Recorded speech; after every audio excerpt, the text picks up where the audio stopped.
What if Bella found love in Rosalie's arms? Slap. The sound was sharp, stinging the air just as much as it did her cheek. It added insult to the injury as instead of pain flaring it simply intensified. You stupid, worthless bitch. A mother screamed at her child. Should such people be called mothers? Or just a womb donor? Surrogates even. Tears streamed down raw, stinging cheeks as a child bore a wrath that she should never have to. Dark brown eyes looked up fearfully at blazing blues, a shiver involuntary running through the abused child. I'm sorry, I dropped it. The child, Bella's, voice was barely above a whimper of a whisper as her voice broke around the simple words. She had being bad and she knew that a punishment would come. Renee, the abomination of a mother, snorted in disgust as she looked at the child she had spawned as though she was no better than the dirt on her shoe. She really wasn't sure how she got stuck with such an inconsiderate, clumsy mess of a child. And just as Bella suspected, a punishment came in the form of a swift kick to ribs that hadn't truly healed in 5 years. That was just how bad she was. Clean your shit up, then get to bed. And then she walked out. She couldn't bear to look at the insolent piece of shit a second longer. Bella's breath came out ragged as she fought tears both from the pain of the injury and the pain of the rejection. She followed the orders she had being given, intent on not fanning the flames any further. She grasped at tiny shards of glass that previously belonged to a pretty, ornate tumbler. She winced on several occasions as the minuscule shards dug into her tender skin. Blood drew to the surface but luckily did not drip over. Ignoring the pain, just like always, she continued on with her task.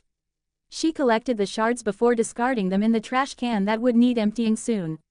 She smiled ruefully, wishing she could discard the memories in her pain just as easily. By now her palms were stinging considerably and a quick assessment led her to the conclusion that they would need some antiseptic cream and possibly a plaster. She reached towards the cupboard that held the medical equipment, groaning as she realized that with her minuscule stature she couldn't reach it. Just attempting to stretch had her ribs protesting in protest. She looked around wondering just how she was going to figure this out when she noticed the kitchen chair. She pulled it easily up against the lower cupboards before grasping the back and hoisting herself up. She groaned quietly as her ribs jostled with the simple action. She moved slower as she acclimatized to the pain, her face constantly twisted into a grimace. From her new height she could easily reach the cupboard and quickly rummage through looking for what she needed. A tiny scream fell from her lips as she felt herself falling. What on earth was going on? She hadn't moved, so why was she falling? It took her a few seconds to realize that the chair was no longer underneath her and that she was in a considerably greater amount of pain. She looked up and meant the twisted sneer of her mother. Who the fuck said you could help yourself to my medical equipment? You haven't earned shit, so you aren't getting shit. Now nicely pick yourself up and fuck off. And just to make sure that her daughter followed her instructions to the letter, she grabbed her flowing brunette locks and hauled her up. A soundless scream passed through Bella as her hair was tugged right at its roots. Renee pulled Bella unceremoniously towards the basement, where she proceeded to open the door and uncaringly push her daughter down into the dark recesses. She could stay there for the night and think about just how much of a fuck-up she was. Renee was sick of her daughter. All she had done since the day she was born was demand this and that and ultimately destroyed her life. She hated the girl with a passion and wanted rid.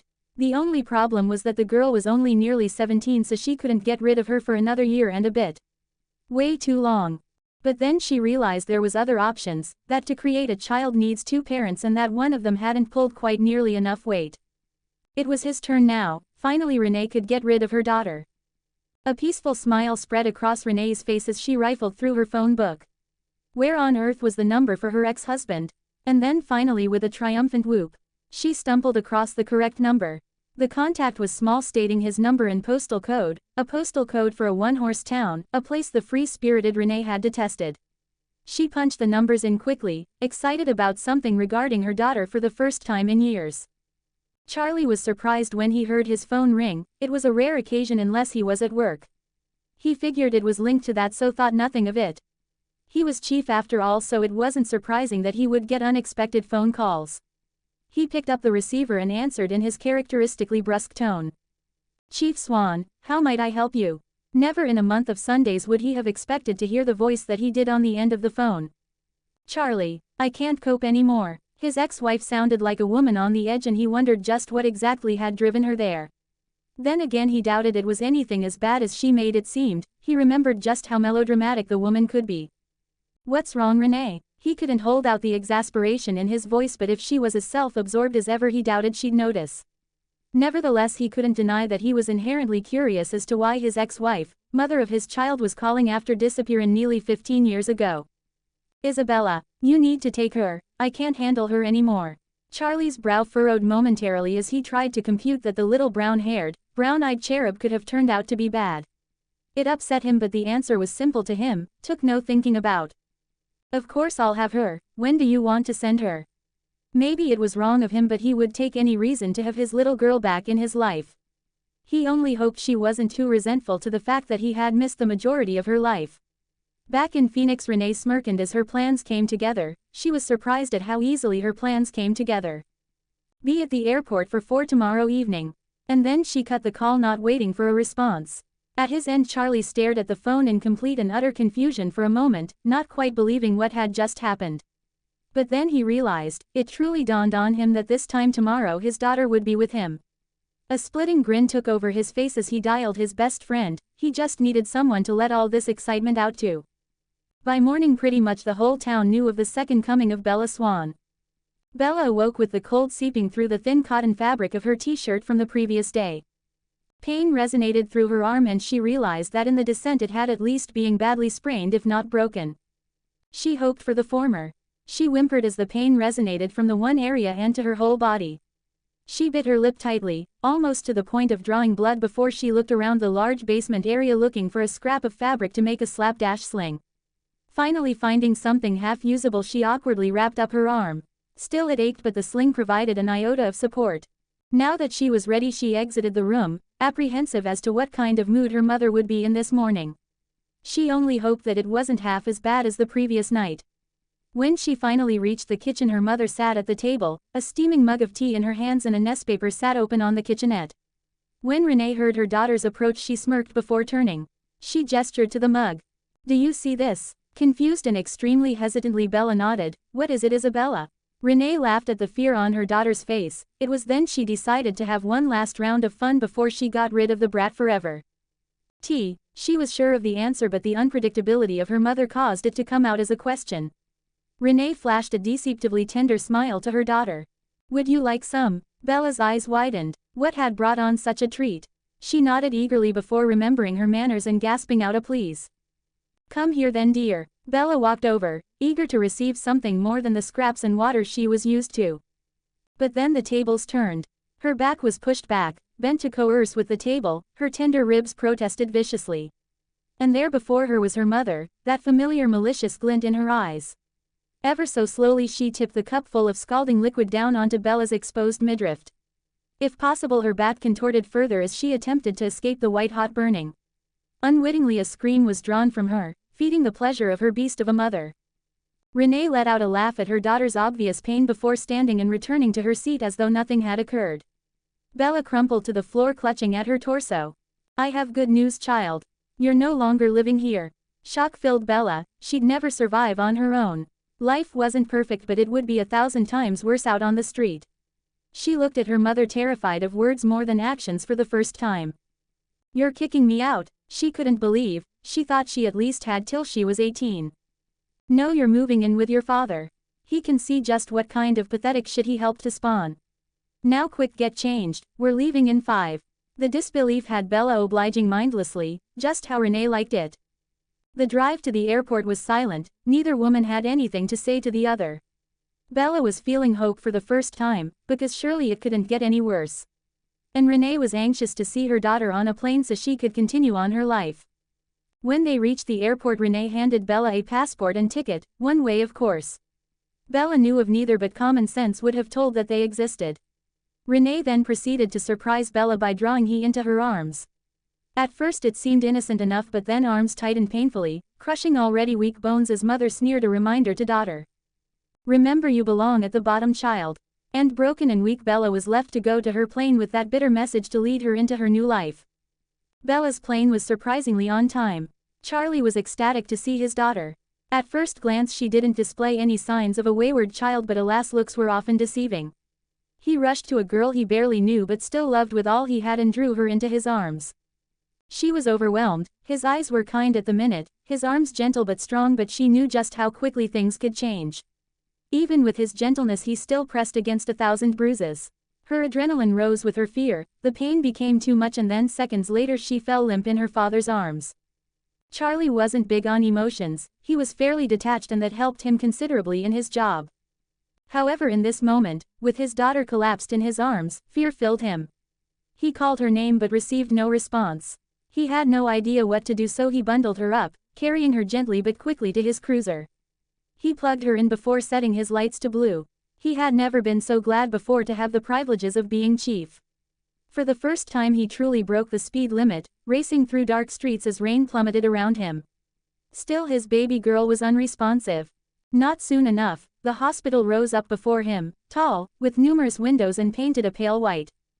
It wasn't a place Charlie particularly liked to visit, however it was the place that had the biggest chance of saving his daughter. He bundled her up and carried her through corridor after corridor, the only indication as to direction were colored lines painted onto whitewashed walls. Still she had not stirred. It took another 5 minutes before the chief reached the accident and emergency department. He pushed the door open with his back as he protected his daughter in the only way he could at the moment. He walked up to the desk where a young nurse smiled back at him. Why on earth was she smiling? Hello, how can I help you? Her voice was cheery as she chomped on some fruity gum. Her lips smacked periodically through her obliviousness. I need a doctor, my daughter has collapsed. At this the nurse's cheery smile dimmed and she stood, took a look at the unconscious girl before scurrying away. She motioned to the father and he followed. She moved efficiently through the crowded corridor whilst he tried to avoid bashing Bella's head or legs against either people, machinery or the wall. Soon enough though the unnamed nurse was knocking on a great oak door. A quick look to the plaque on the door told Charlie that this was the top doctor at their small hospital. Dr. Carlisle Cullen was a godsend as far as the small town Forks people were concerned. Not only was he young but he was arguably the best in his field, he could have had a pick of jobs but had settled here with his large, mismatched family. The only problem with the good doctor was that he was married, it was such a shame to many a female. Carlisle was sat writing paperwork for yet another mundane patient when he received the knock on his door. Of course with his heightened senses he had heard the footsteps coming down the corridor but he was expecting no visitors. He let out a cordial, "Come in," as he set down his pen. When the people entered he had his hands together by his chin with his elbows resting on the table. Firstly he noticed the young nurse, her flaming red hair was secured in a bun as she sent a flirtatious grin to the doctor. Could they really not help themselves? But he ignored her and looked past her where he noticed the chief and an unknown female asleep or unconscious in his arms. "Hello Chief, what may I do for you?" His head cocked to the side in curiosity. There was a level of respect between the two men who both undoubtedly wanted to help people but in two very different ways. By now Charlie's back was aching, unsurprisingly Bella was significantly heavier than she had been whilst a baby and accordingly it was causing him a strain to carry such weight for a prolonged amount of time. I went to pick up Bella from the airport and when I hugged her she collapsed. She's being unresponsive ever since. At the explanation Carlisle was out of his chair and up before the worried father. He gently took the girl from Charlie's arms before taking her to the small workspace to the right of his office. He lay her down on the hospital bed. "Nurse, may you fetch me an IV?" She nodded curtly before turning and leaving. When push came to shove she was effective at her job. While she ran the errand Carlisle returned to the girl trying to figure out just why she had collapsed. On first observation it is plainly obvious that she had a fracture to her left arm. If only he knew before uncovering her that this would only be the start. "I need to get her in a hospital gown." Charlie nodded in understanding though silently glad that the doctor had not just proceeded to strip his daughter. Carlisle wished not to jostle the girl while he was still unsure as to the severity of her injuries so resulted to cutting her garments away. He started with the t-shirt and as inch after inch was revealed his horror increased. He had started at the hem of her shirt so one of the first things he was the vicious burn from just this morning. It was red and inflamed, surrounded by numerous scars. He also noticed that her ribs were significantly bruised and knew that he would have to x-ray them to determine the extent of the injury to her ribs. As the rest of her t-shirt slipped away more and more injuries were revealed, none which were as horrifying individually as the burn but still created a bitter picture as a whole. Hesitantly and admittedly fearfully, he gently pushed her so he could see the back. In his years Carlisle had seen many a shocking sight but this sickened him. This was clearly not an accident. Ingrained on her back was distinct shape of an iron, clearly it had seared through many layers of her skin and may be a permanent fixture on her. Below that were thin scars that spanned the width of her back in quick succession. Again, it didn't take a genius to discern that they were from some kind of whip. Carlyle returned the girl to her previous position with a sad sigh. He wondered how she had managed to hide such injuries.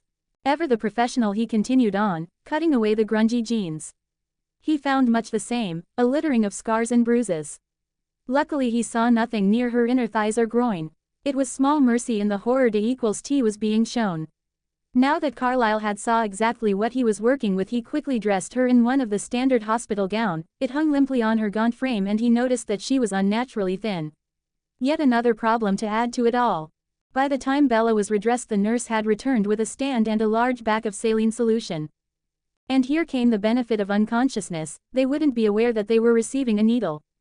Even so, he entered it slowly to cause minimal pain. Once she was as stable as could be expected, he returned to Charlie, who was sat at the desk, worry etched into his every facial expression. Sympathy filled Carlyle because he realized that Charlie was oblivious as to what had happened to his daughter. Carlyle sat in his chair facing the chief with a compassionate grimace on his face. Automatically Charlie tensed, fearing what that look meant.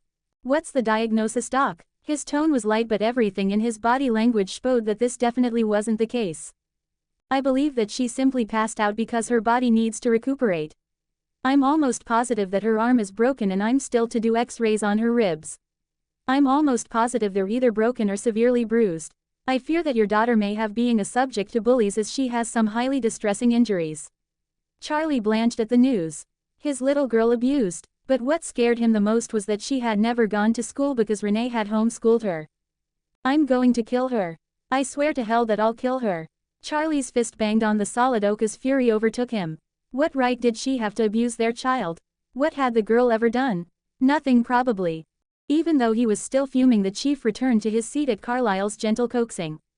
Both men were calm in general demeanor, very little riled them up. But their family, that was something they'd fight to the death for. "Charlie, you can't go in all guns blazing. You have to gain Bella's trust first. She has to let you in, she'll need a tremendous amount of support." Charlie closed his eyes to center himself. He was angry, so fucking angry. At her for destroying his beautiful daughter, at himself for leaving his little girl with the monster, and at the world for letting it happen in the first place.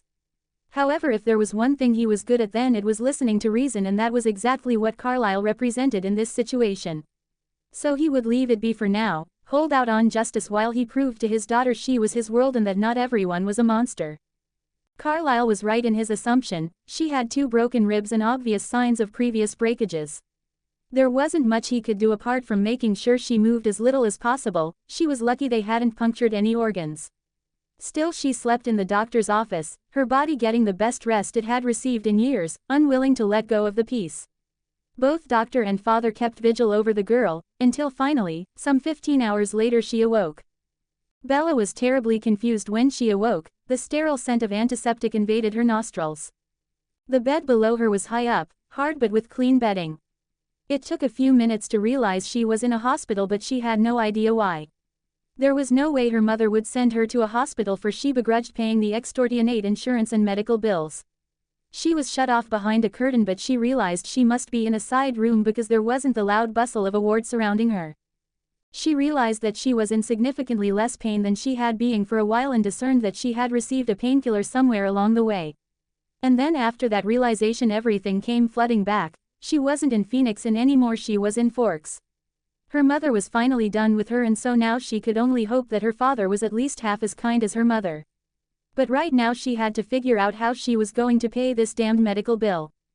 Carlyle was first to notice that his young patient had awoken. He noticed the change in her heartbeat. But it didn't take long for Charlie to catch on as he heard the bed creak. Yet before either man could move, a piercing scream rang through the room. It was a scream that spoke of absolute fear and had both men, vampire and human, racing behind the curtain. Bella looked pitiful as she sat curled up, hospital gown hanging off sickly bones, one arm cast and tears streaming down pale cheeks. Carlyle squatted down beside her. "Bella, can you look at me? No one's going to hurt you."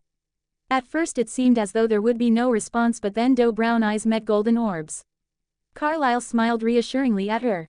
"You'll have to take the cast back, "I'm sorry doctor, I can't afford it." And that truly stunned Carlisle. Firstly, she was paying her own bills, and secondly, what kind of doctor would undo treatment? Had that ever happened before? He severely hoped not. "Bella, that doesn't matter. Charlie has already paid. Regardless, any self-respecting doctor would never not treat a patient in need." And then tears were dripping down her cheek again. It was terrible for a father to watch. Charlie had no idea what to say to make this all better, so he hoped that he could provide comfort. He ran a soft hand through her locks methodically until she calmed. It was heartbreaking for Carlisle to watch. He always hated when he saw a child in pain, especially when it was caused by the people whose job it was to care for the child. "Why'd you pay my bill?" The question was quiet, fearful, clear to Carlisle but almost discernible to Charlie. He couldn't blame her for the question really. When had he ever proved that he loved her? He had left her with a monster, never saved her when she truly needed it. "Oh Bells, I love you, and slowly but surely I'm going to prove it to you." If possible, Bella's sobs became stronger, and though Charlie was hesitant, he wrapped her up in his arms. He didn't hold too tight, afraid of what could happen, but still tight enough to make her feel safe, hopefully. "Once the doc gives the order, we'll go fetch your bag from the airport." Bella went to nod, agreeing with the plans her father made before realizing that there was no bag to fetch. Renee had sent her with only the clothes that were now destroyed. "I don't have a bag." Bella's voice was apprehensive, afraid of the reaction she would receive because she was already being an inconvenience. This was why Renee had got rid of her, because she was nothing more than a fuck-up.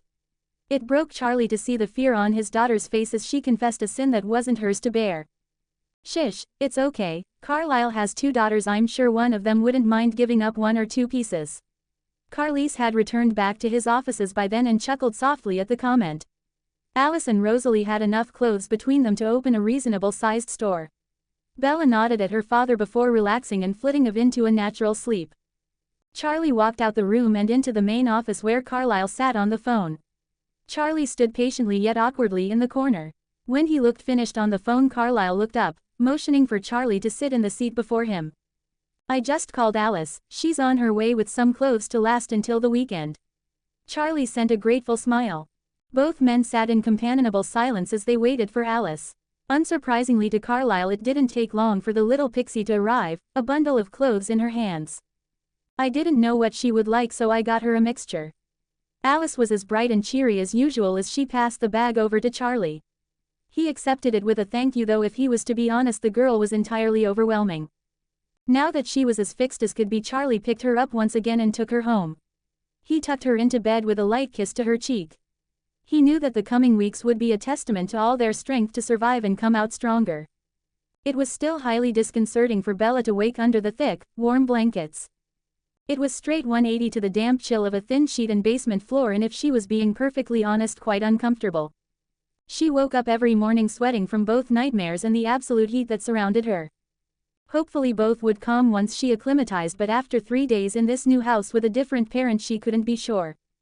So far her father had been terribly kind to her, helping her when her ribs became exceptionally painful, not forcing her into any chores. In fact, he even tried to persuade her out of the ones she offered to do. But she daren't settle yet. For years her mother had been wonderful, if not a tad immature. Then came the day that Darius died. Nothing had ever been the same since. Bella was more nervous today than she had been on the others. Today she would have to go to school. She had never been to a public school because she had been homeschooled her whole life.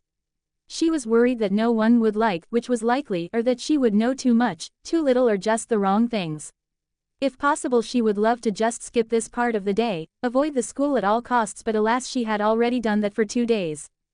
She was meant to start at Forks High School the past Monday, but after Sunday she was given a few days off to recover from her bruised ribs. But now, though they weren't completely healed, they were considerably less painful. There was no avoidance of school any longer. She got up reluctantly, her body clock luckily set to a naturally early time so she wouldn't have to set an actual alarm and wake her father. It was best to minimize any possible chance of annoyance. Firstly, she went for a wash. The shower helped to alleviate some of her anxiety but definitely did not cure it. Now what to wear? The doctor's daughter had brought a wide range of clothing and entirely too many for just the week. Many of the items she automatically blanched at, mainly because they were entirely too revealing. The thought of showing any amount of skin bar her face made her terrified. She could just imagine the stares and whispers because of the scars. Finally though after much deliberation she settled on a pair of bootleg jeans, clearly a known label but not too out there, with a dark long-sleeved shirt. It was simple but comfortable, just what she was looking for. She pulled on her own shoes before walking downstairs. Charlie was already sat at the kitchen table when she made it down there. He sent her smile as he momentarily looked away from his daily paper. Between his hands was a steaming mug of coffee. For a moment the position, the parent, drink and paper, terrified her, memories less than a week old taking hold. But no, this was different, he had given her no reason to fear him. Though Charlie had made it look like he wasn't paying attention, he noticed her tensing almost instantly. Did she fear him? He desperately hoped not. You okay, Bells? She planted a smile on her face and nodded. Do you want me to make you breakfast? Bella wrung her hands together as she contemplated the question. She was so nervous that if she attempted cooking herself she would probably fuck something up, yet on the other side was the question of guys. Finally she decided to just hope for the best. Please, only if you don't mind. Charlie smiled comfortingly and placed his drink down. He wasn't a good cook but he was pretty damn good at cooking breakfast. Soon enough Bella was tucking into a small full English. I hope you don't mind but I brought you a car. It's not the greatest, nice and sturdy, but it should do the job well. Bella's eyes widened. He's brought her a car. How much was it? It was clear in her question that she presumed that she would have to pay for it herself. Had her mother given her anything for free? All the evidence was pointing to no, but he sorely hoped he was wrong. For me to know and you not to worry about. Now here's the key, you should be going. Don't worry too much, Bells, people are real friendly around here. Bella accepted the key, tentatively embraced Charlie and left. Charlie was pretty accurate in his description of the truck.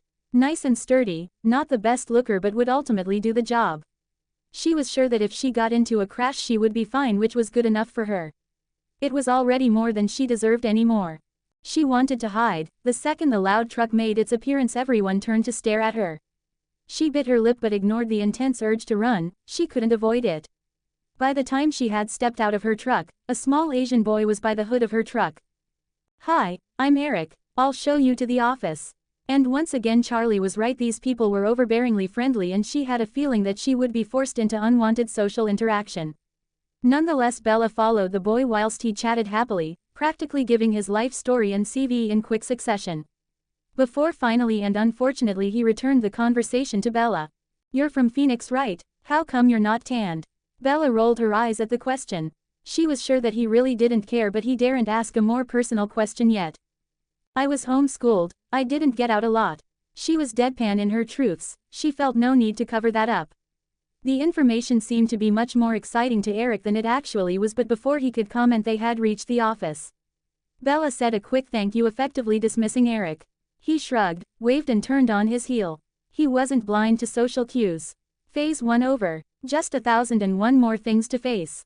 The woman in the office could only be described as robust, but regardless she had a large welcoming smile that put Bella quickly at ease. Hello dear and welcome to Forks High School. And it seemed she was efficient as well because she already had the welcome pack ready and waiting, even the right student. But then again there probably weren't many new students in this backwoods town.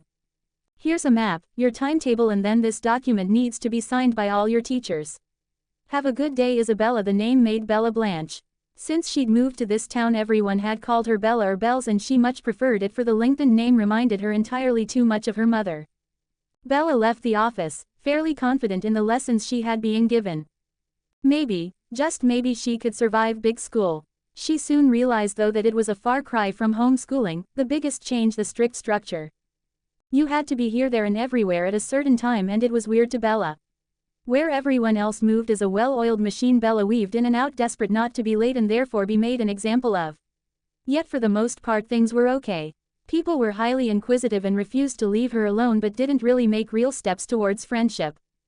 It didn't take long for dinner to roll around, yet by the time that it had she was starving, the day had being taxing and she just wanted to eat then sleep.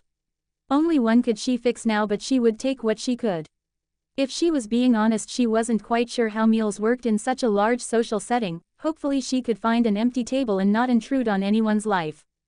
She joined the back of the line but quickly deduced that much of the food was inedible. Accordingly she settled on a fresh apple, some orange juice and small salad. It would tide her over and had less chance of leaving her with food poisoning. No one called to her, offering her a seat, so she looked around. She was extremely relieved to find one table unoccupied. Quickly she moved to it before it could be occupied, set her tray down and plugged her music in. She was unaware to the world as she munched through her lunch. No one attempted to talk to her, and if she was being perfectly honest, she was happy for it. Well, that was until someone did interrupt her. She had just moved to pick up her apple when a hand covered the ruby service. The hand was deathly pale with a perfect midnight black manicure. Bella pulled her earphones out and looked up into angry, yet excruciatingly beautiful golden orbs. Stood above her was a goddess. Golden locks frame a thin feminine face. Her only imperfection was her lips twisted into a hateful grimace. Who the fuck are you? Wait, I don't even fucking care. Get out of my seat and return my clothes. Now piss off, little skank. Bella's eyes widened at the devilish goddess before scurrying away, just running and running. She knew exactly what the girl was, and she knew that to antagonize her could quickly lead to her death. She had to escape. She couldn't stay in that crowded cafeteria, not with the blonde beauty looking at her so disdainfully. She had done wrong again, and it was only the first day. She always did something wrong. Why did she think that this time would be any different? New town, new start. Rosalie sneered at the retreating back whilst the rest of her family watched the scene in horrified shock. What had the girl done? She was obviously new and wasn't to know that their seats were taken, pointlessly might one add. Seconds later, the only proof of their altercation was a glistening apple in a pale hand. Rosalie looked at it much like she had Bella before, dropping into the floor with a hollow thud. Obviously the whole thing had hurt Bella the most, but it had affected them all to some extent. Alice had recognized the girl and knew exactly who she was and what she would mean to their family, and to see Rose already destroying what, given the chance, could be incredibly beautiful infuriated the pixie. It upset Alice to see such bitterness for no reason, and therefore by default so did Edward, as their gifts helped them communicate. He could hear what Alice was thinking, what they were all thinking apart from the girl, and his emotions, almost by nature, followed suit. It hit Jasper hard as he felt the onslaught of emotions from the attacked girl, and then again by default it affected Emmett to see his mate in distress, even if that distress wasn't his own. Once the shock had worn off, Alice had a fire in her eyes. She turned to her family, intent on leading them to the best possible solution to this whole sorry mess. There had to be some way to salvage this. There was always some way. Rosalie, meet me in the forest. Jasper, go find Bella. Emmett, Edward, go home, family meeting later. Alice's tone was clipped, short sentences in choppy breaths. However much some of them wanted to argue, they knew not to argue with the little pixie when she was in such a mood. They knew what disagreeing would mean, what wrath it would bring down upon them. They automatically followed the directions given. It was times when they needed to find someone that their improved senses helped. Jasper was thankful at the moment for the gift, as it helped him locate the emotional mess significantly quicker. He found himself at a small clearing, the trees circling around a patch of grass centered by a large rock shaped like a seat. It was a beautiful mixture between natural and man-made. Jasper walked tentatively towards where Bella sat. She was curled defensively against the large rock, tipping back and forth on her haunches as she sobbed. To be honest, Jasper wasn't entirely sure how to approach the girl. He wasn't used to crying females, both because it was genetically impossible in his kind, but also because of the personality of his sisters and mother. It was this pause that allowed him to realize she was speaking, whispering even as she sobbed. Every few seconds her voice broke as she repeated the same words over and over again. I'm so sorry, Mama, so sorry, I pissed off the vampires. I'm sorry. At the end she always flinched as if she was lost in a memory. Please don't hurt me, Mommy. Jasper couldn't watch it much longer. A child should never fear their parent, especially when they quite LFKFLHF clearly knew of the bigger dangers in the world. Not only that though, but her emotions were suffocating. It was very rarely that he felt such negativity so concentrated in one human. Hey darlin', it's fine. You haven't annoyed us. She looked up at the southern drawl. She wasn't expecting anyone to follow her. She vaguely recognized him. She had seen him behind the blonde beauty as she had fled. His sandy hair was smattered all over the place from when he had ran, but she could still quite clearly see the golden irises. She knew what they meant. He didn't eat humans, but it didn't alleviate her fear in any way, shape or form. She knew he had heard that she knew. She knew the punishment. She scooted backwards pointlessly, knowing that he could have caught her before she had even really moved. He sighed at her obvious fear as he ran a hand through his hair to remove the strands from his eyes. Rose really needed to think before she spoke. Jasper moved slowly, sitting down cautiously so he didn't seem quite as intimidating. He felt like a zookeeper trying to calm a skittish animal. She looked at him in confusion. What on earth was he doing? I promise darlin' I ain't goin' to hurt ya. Alice would pull my dick off and then Emmett wouldn't be very happy. He chuckled slightly at his own joke, though it was obvious he was the only one who understood. Bella rose an eyebrow at him. Why was he trying to be conversational? Was he trying to lure her into a false sense of calm? She would play along, knowing that if he really wanted to he could kill her with a flick of his wrist, but she was anything but calm. I don't know who you mean. She really didn't. Her voice was barely above a whisper as she looked down at the piece of grass she was fiddling with. Then almost as an afterthought she added, I don't know who you are either. He chuckled deeply as he realized she was right, that she didn't know him, and this was probably weird. Of course it was weird, it was an order from Alice. Sorry doll, I forgot, we all have a habit of following Alice's orders quickly and without thinking. I'm Jasper Hale, ma'am. Alice is my adopted sister, tiny as hell and just as scary. Emmett is my boyfriend, or in vampire terms my mate. The guy that is stuck with the evil pixie is Edward. Then finally there is Rosalie. Bella snorted without thinking. Beautiful on the surface, up sharp as fuck just underneath.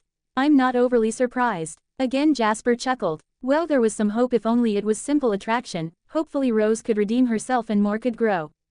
Rose speaks first, thinks later. She should never have said what she did to you. She's a possessive little freak. Her mate's gonna have her hands full. Bella smiled softly at the southern vampire. Maybe he really wasn't going to kill her. But then again, she had been condemned by an angel just a few hours ago, so she wouldn't hold her breath. Her hands full. Bella berated herself for the question. What did it matter? She hadn't asked anything when Jasper had said that he was with Emmett. Jasper didn't say anything to the question, just merely answered it. According to Alice, the magic 8-ball. Bella was getting highly confused. Why would Alice know? It wasn't like she knew the girl, but it still didn't make sense. Why would Alice know whilst the rest of you don't? If she was going to die at the vampire's hands, she might as well get as much information as she could. Jasper seemed amused by the question rather than annoyed, so in the grand scheme of things Bella took this as a good sign. At least he wasn't trying to kill her yet. Alice can see the future, Edward can read minds, and I can feel and manipulate emotions. A flood of fear filled Bella at that information. Maybe she really wasn't as calm as she felt, maybe she was being forced to feel this calm. But then why was she feeling her panic? Vampires loved their games, Darius had taught her that. He had paid for their games, she knew what they were like. Why are you here? Now her voice was accusatory, gone was the calm and in was the distrust. Vampires were always the enemy, even if they didn't eat humans. I know you don't trust me, darlin', and by what I've inferred you have no reason to, but all I'm here to do is check on you. Make sure Rose hasn't fucked up too much. Alice already cares about you a lot, if not she wouldn't have sent me. We don't socialize. Bella snorted. Don't trust him, vampire, can't be trusted. But he had such a calm demeanor, somehow she knew that he could be terrifying if he wished, but he wasn't being. But even so she couldn't trust him, it was a dangerous game. I'm fine, I've been called worse in my own home, so tell her she doesn't need to feel too sorry. Eyes darkened at that, and finally she had fucked up. She should have just kept her mouth shut. That was always the best way to survive. Slowly she scrambles back a little further, more pointless space, but she would take what she could. Jasper resisted the urge to facepalm as he felt her fear resurface. She knew what they were and was terrified because he seemed angry. He was, to be fair, just not at her. Darlin', I told ya, I ain't gonna hurt ya. I ain't annoyed with ya, I just don't agree with what ya said. Rosalie should never had said what she did, it was above and beyond low, she should be downright ashamed regardless if you have received worse. Brows scrunched together in confusion. Why was he defending her over his own family? She was just wasting his time. But she returned to her previous position, something told her that she could trust him. She didn't, not yet, but she would give him a chance. I'm sorry for taking your table, there was no other empty one. She looked at him with fearful chocolate orbs. He sent her a soft smile in return. He felt the distrust lessen and he knew that Alice would be happy. It's fine, you weren't to know. Alice'll probably want you to join us tomorrow, especially when she finds out no one else invited you over. Were they trying to be her friend? She'd never really had friends before and she really wasn't sure how to cope with the whole situation. It's fine really, I'll go to the library, I don't want to upset Rosalie anymore. upset Rosalie anymore. Jasper couldn't believe what was coming out of the girl's mouth. Fuck Rosalie, she'll be outvoted. She can't get every damn thing she wants, she doesn't like it, she can go find somewhere else to sit. Bella shivered as possibilities swam through her head. What, like in my bedroom waiting to murder me in my sleep? A throaty chuckle left Jasper, though he felt bad because he knew she was genuinely terrified of just that, but it really wasn't Rosa's style.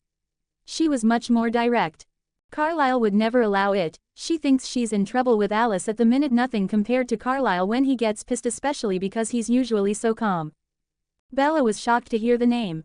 Everyone who knew of vampires knew of the good doctor. He was notorious for his preaching of a better life. As a human she couldn't agree with him more, but she doubted the animals did.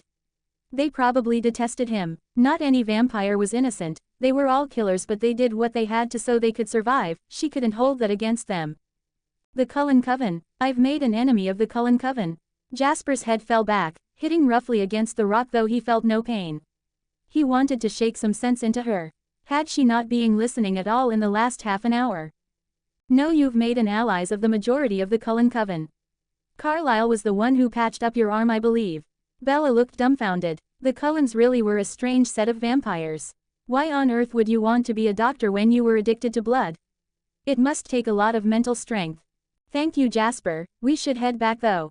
Bella was showing more strength than she was feeling, and Jasper knew it but allowed her to have the show. He knew that she couldn't stand to look weak, especially in the face of such a predator. Jasper rose quickly so he was standing, before holding out his hand to Bella. For an extended moment she just stared at it, watching to ensure it made no unexpected movement before tentatively reaching out for it. Her brow was creased as her heart raced, and as soon as she was on her feet she retracted her now sweaty palm from the iciness of Jasper's. She was alive, that was a good sign. Being alive was always a good sign. They walked back through the forest in silence, Jasper easily and trying to start a conversation whilst Bella was jittery, wary to the extreme as she waited for the southern vampire to strike out and attack her. She might have lived with a vampire for 10 years, but she knew not to trust any other vampires. A breathy sigh of relief left Bella as she noticed the school up ahead. She could see the people milling about, and she knew that Jasper's window of opportunity had passed. It would seem she would live to see another day. She walked a little faster, desperate to be in sight of the other humans. He couldn't risk exposure, else he would face the wrath of the Volturi. It wasn't surprising to Jasper to have a human be so nervous around him, but he had rarely seen the fear to such extremes. Even when he was feeding for his gift alleviated it. He could hear as her heart raced even faster than usual as her blood pumped adrenaline around her body. He could smell her nervous sweat as she fought the fight-or-flight response, and it made him feel sorry for her. I'm gonna leave ya now, darlin', I'm gonna head home. Bella nodded, but her relief was evident. He jogged back into the woods, and with him gone she sprinted back into civilization. It wasn't what she had ever expected of her first encounter with vampires since Darius had left. Rosalie paced through the empty forest in irritation. Who did that girl think she was? Who did Alice think she was? At Alice's order she had flounced on her heel, her dancing walk burning the ground beneath. The curious stares of the pathetic human only served to further light her fuse. Why on earth was Alice so angry, concerned? She was genuinely a bitch to all humans who got in her way. What was so fucking special about this one? She struck out against a tree, it falling with a great thump as it connected with the ground. A growl rolled steadily in her throat as she waited impatiently for the evil little pixie. Alice was fuming. She had received visions of Bella for a while, and she already cared deeply for the girl. To see Rosalie to treat her like she was worse than the shit on her shoe infuriated Alice to epic proportions. She followed Rosalie's trace swiftly to a clearing in the forest that seemed just a little bit bigger than last time. Alice walked up to a pacing Rosalie as silently as possible, before making her presence known by delivering a swift whack to the back of Rosalie's head. It was definitely less that she deserved, though. Rosalie rounded to face her sister, her golden irises flashing to embers. Fucking hell, Alice! Animosity was dancing in the air, clear between the usually amicable siblings. Alice ignored Rosalie's exclamation, instead rounding on the girl, her own eyes flashing with dark anger. You have no idea what you've done, do you, Rosalie? You just see something you don't particularly like and go in with all guns blazing, blind to any consequences or damage. Even though it wasn't needed, Alice panted with the exertion she was using with her words. If possible, Alice's hackles rose even further as Rosalie merely shrugged with her usual blasé, devil-may-care attitude. Why am I supposed to care, Alice? What's so goddamn special about this one human? Rosalie was damned to admit it, but the only thing she really had going for her was that she was pretty, really pretty, but that was it, she was just another human. Alice closed her eyes as she tried in vain to calm down. It was never good to meet fire with fire. Answer me this then, Rosé. Why was she sitting alone? Why were there bruises littering her neck and cheeks? Why has she moved to Forks? Why was she wearing your clothes? Again Rosalie shrugged, maintaining a bitter silence. She wasn't the fucking oracle here, that was Alice's speciality. What was the point in answering questions she didn't know the answer to? She knew Alice wouldn't like her guesses anyway. Alice growled in warning at Rose's silence. She had seen what Rose had planned to say and she wondered if she was bitch enough to say it out loud. Answer the questions, Rosalie, or God help me. Rosalie let out a deep growl in return. The little pixie asked for it. Disgust and anger blazed in her eyes as she spoke. Why do you even care, Alice? She was probably sitting alone because she's a freak and no one wanted to sit with her. Bruises could be anything from her latest pimp to natural klutziness, or both. She moved to Forks because no one could fucking stand her where she used to live. And the only reason that I can see for her wearing my clothes is that she's a sneaky little thief. Are you happy now? Rosalie turned her face away. Alice hit the tree next to her, watching its descent to the ground. She knew that Rose could be a bitch, but this was beyond that, this was heartlessness and Alice hated it. Her tone was full of concern and sorrow as she gave Rosalie the truth. I care, Rose, because she's going to be my sister, she's going to be pretty close to you as well. Rosalie snorted but said nothing. She was sitting alone because she is new and not one person has spoken to her.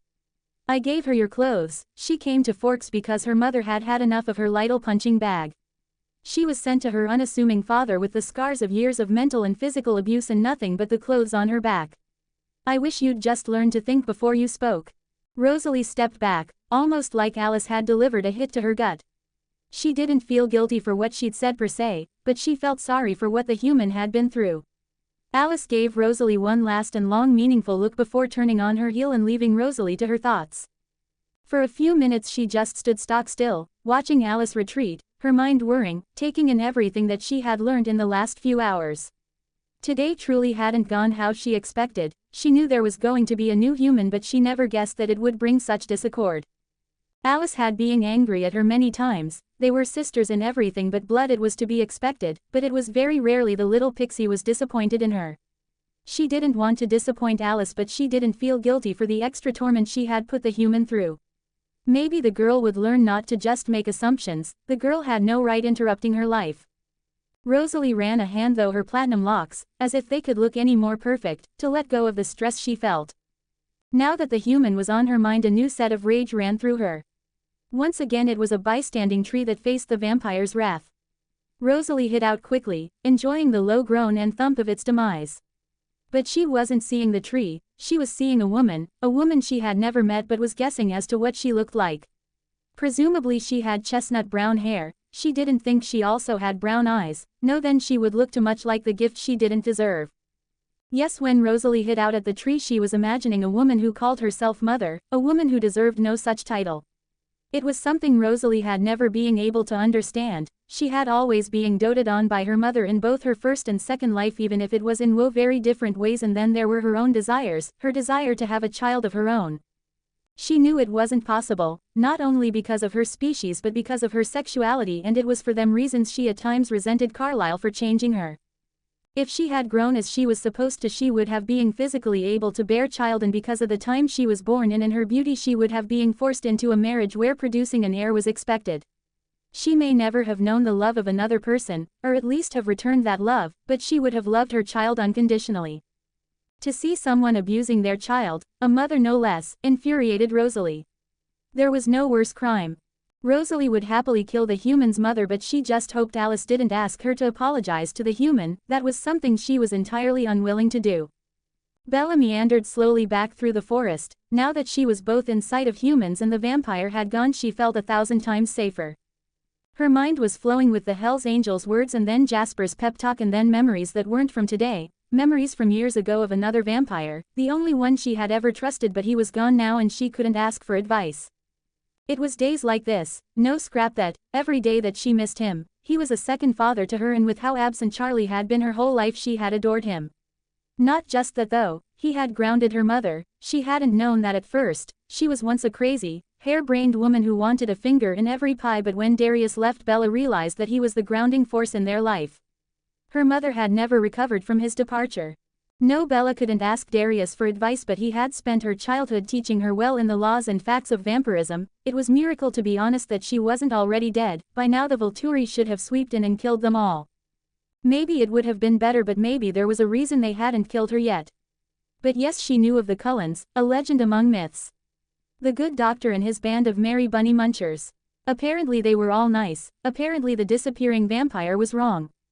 It took Bella a minute to realize, with how lost she was in her thoughts, that the school grounds were nearly empty.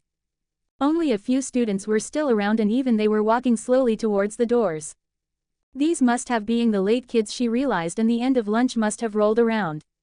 When she had been with Jasper, she had been so wrapped up in her fear of what he might do that she hadn't truly paid attention to the time passing around them, but when she looked back on it, the whole exchange seemed to have taken up much more time than it actually had. Again, that was probably a byproduct of her overwhelming fear. Now though, she was shockingly back in reality. Not only was she going to be late, but it was likely it was going to get back to Charlie. Her mother was right, she was nothing but a fuck up. She wondered what the teacher would say. She had never been to a public school before and didn't know how these things worked. Back in the good days when she had received a stellar home education from Darius, there wasn't such things as being late or on time. For that matter, it was just imperative that she do the required work that he requested of her within the day. In fact, she was fairly sure she had been beyond average intelligence, a direct benefit of being taught by a vampire. And then when Darius had gone and darkness had descended, she still hadn't gone to school. Bella had been forced to scrape together her own education and ensure she passed her exams, else her mother would punish her.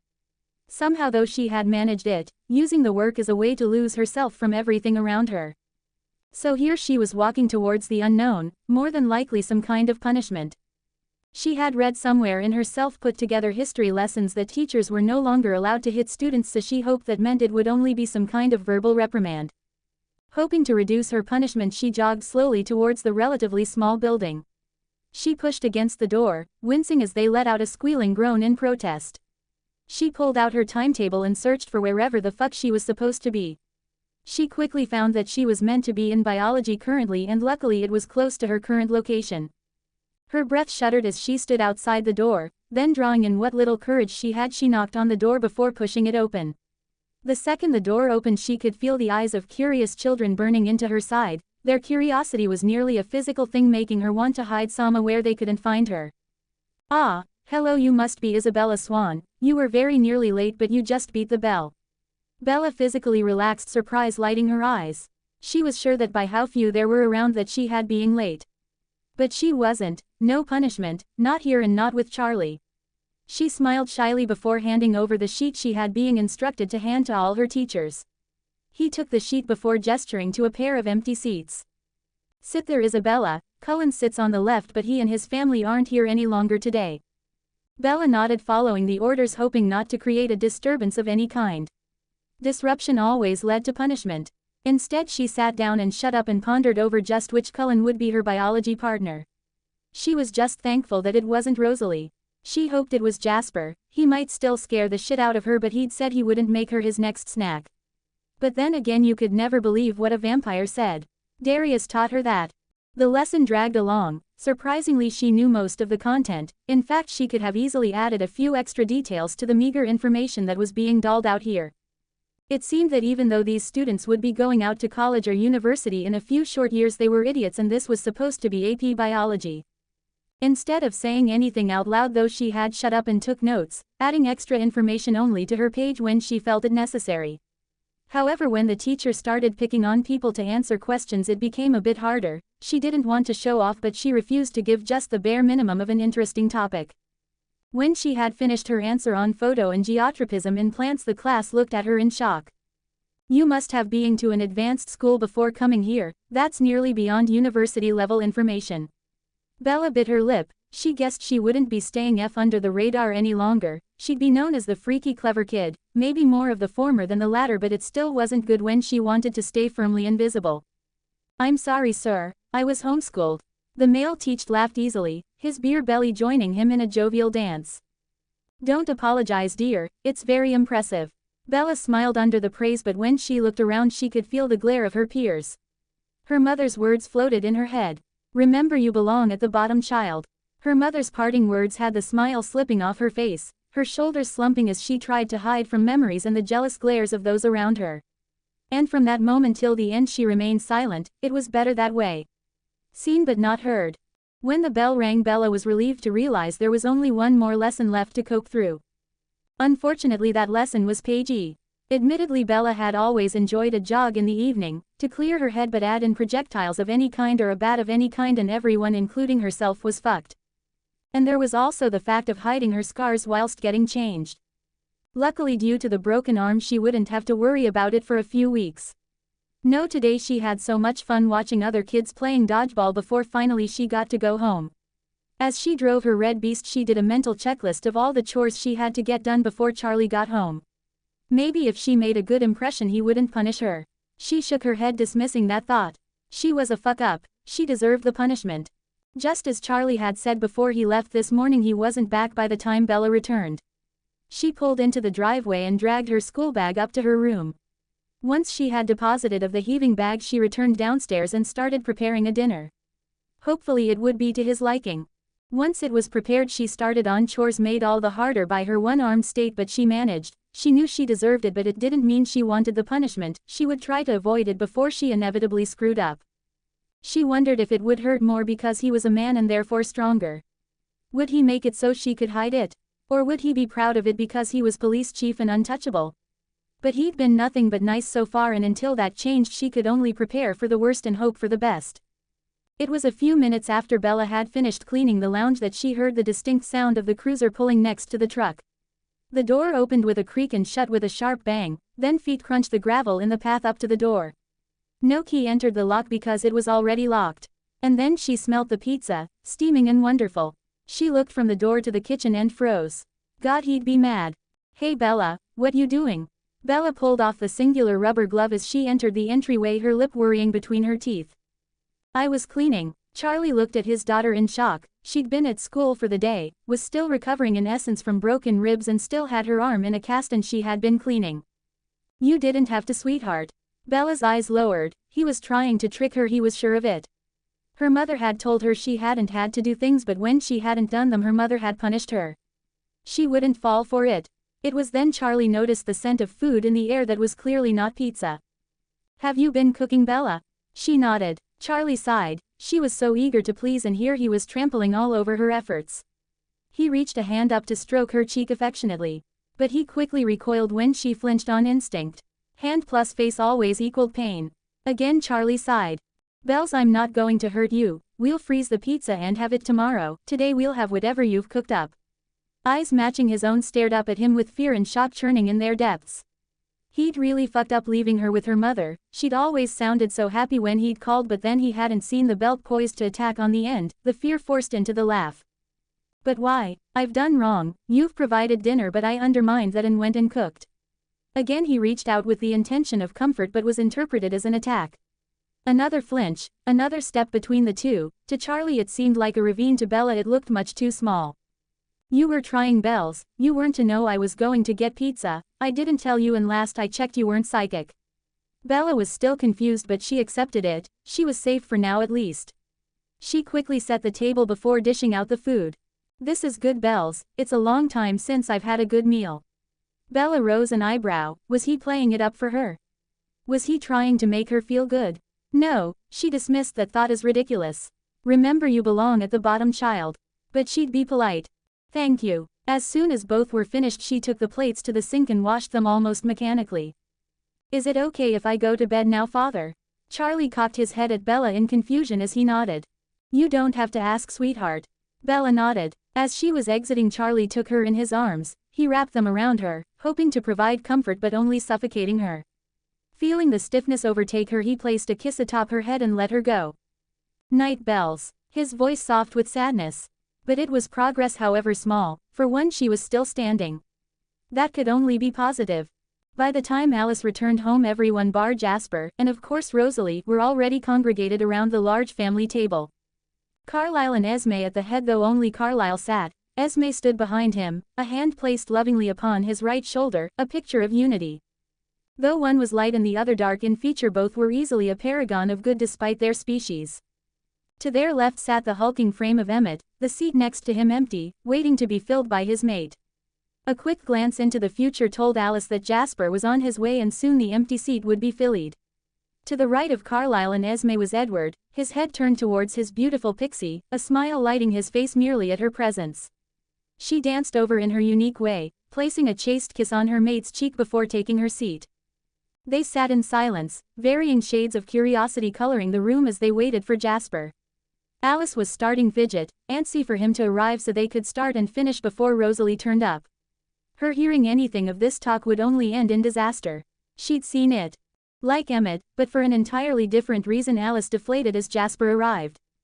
He rose an eyebrow at the setup. He hadn't so much as forgotten the meeting, more that he had put it on a back burner as he rolled the previous conversation through his mind. He didn't hurry his movements even though, or maybe in spite of the fact, he could feel Alice's impatience. He hadn't seen his mate, his lovable bears, since lunch and he had missed him. He would be damned if he hurried his rejoining at the whims of an overexcited though well-meaning Pixie. He lumbered over to Emmett, satisfaction filling him as he felt his lust and love, a wonderful combination that could only mean good things later. Unlike Alice and Edward, the two boys were anything but chaste. Despite the fact they had a number of witnesses, Jasper plossed a sound kiss to Emmett's waiting lips. He was the major, the god of war. He would not be beaten down on his affection for his mate by his family. When he finally let his friendly hulk go, he turned the rest of the table, a satisfied smirk gracing his lips. Alice was looking at him, a sweet smile that only meant trouble graced her lips as she looked at him with a cocked eyebrow. "Nice of you to join us." Finished. It wasn't a question, but Jasper still turned to Emmett, flashed him a wink before returning to the highly irritated Alice with a nod of affirmation. Before Alice cut back with a jibe of her own, Carlisle figured it was best to cut to the chase and discover what they were here for. He had only heard basics from Emmett and Edward. "Alice, you seem to have called this meeting. What is it for?"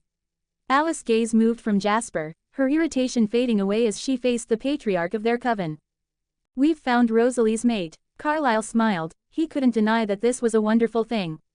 Rosalie had been alone for such a long time and had to put up with being around happily mated couples all the time. It must be taxing, especially with her end of her human life. "Why are we having this meeting without Rosé?" Esme's question was a fair one, but still Alice's face darkened as she remembered how Rosalie had treated her newest daughter. "Because she's human and Rose is a bitch and wouldn't accept it." Carlisle's brow furrowed in disapproval. Yes, he knew that Rosalie could be harsh at the best of time, but Alice really had no place calling her such degrading names. In fact, it was out of place for the usually amicable, light-hearted girl. "Alice, I don't know if you've had an argument, but there really is no excuse for such language." The Pixie did not look guilty or apologetic in the slightest, and it almost seemed as if the rest of the siblings agreed with the harsh judgment. He was expecting the rebuttal to his parenting to come from Alice, defending herself, or Edward, defending his mate. But surprisingly it came from Emmett, possibly the kindest of his coven children. His usual grin was absent, his face abnormally serious. "No, in general Rosie isn't a bitch, but today she earned that title. She was horrible to some new human for simply sitting at our table. Poor thing was terrified." Carlisle sighed. He guessed which human Emmett was talking about. He had treated her merely a few days ago, yet he hoped he was wrong. That was one human that had already been through entirely too much. Regardless, it was no excuse. A new human. It wouldn't happen to be the chief's daughter, would it? "Alice, I agree that Rosalie was completely and utterly out of hand. In fact, I am ashamed of her right now, but you can't keep her mate from her. That's something we all deserve. You never know, her mate being human may encourage her to be a little kinder." Alice snorted. Did Carlisle think she wasn't telling Rosalie of her mate just because of one incident? "Yes, the human was Bella, and part of the reason I haven't told Rosalie is because her human mate is also Bella. She needs to accept it by herself, else she'll never accept her. They need each other, but telling them will force them apart." Carlisle ran a rough hand through his blonde locks, pushing them into disarray. "Nothing could ever be simple around here, could it?" He smiled softly up at his own mate as she squeezed his arm in comfort. They were family, they'd get through this. She didn't recognize her mate straight away. "I wonder if it's due to her humanity. Anyway, is there anything else we need to add?" He asked the question almost wearily. He wasn't sure the situation could get any more complex. Yet before anyone could answer, they heard the distinct footfalls of Rosalie returning. Carlyle only hoped whatever anyone else had to say connected directly with the human rather than the mating bond destined to grow between Rosalie and Bella. Rosalie crashed through the door a few minutes later, her fury hitting Jasper like a freight train. He closed his eyes to calm himself before pushing a little piece at Rosalie. Still, her beautiful face was pulled into an ugly scowl. She looked at the congregated family with a question in her eyes. "We were waiting for you, come sit down." Rosalie rose her eyebrow at the coven leader before pulling the chair out, the dull wood screeching against the mahogany floors. Her siblings glaring at her for the action and the resulting painful sound. "Is this about the bloody human?"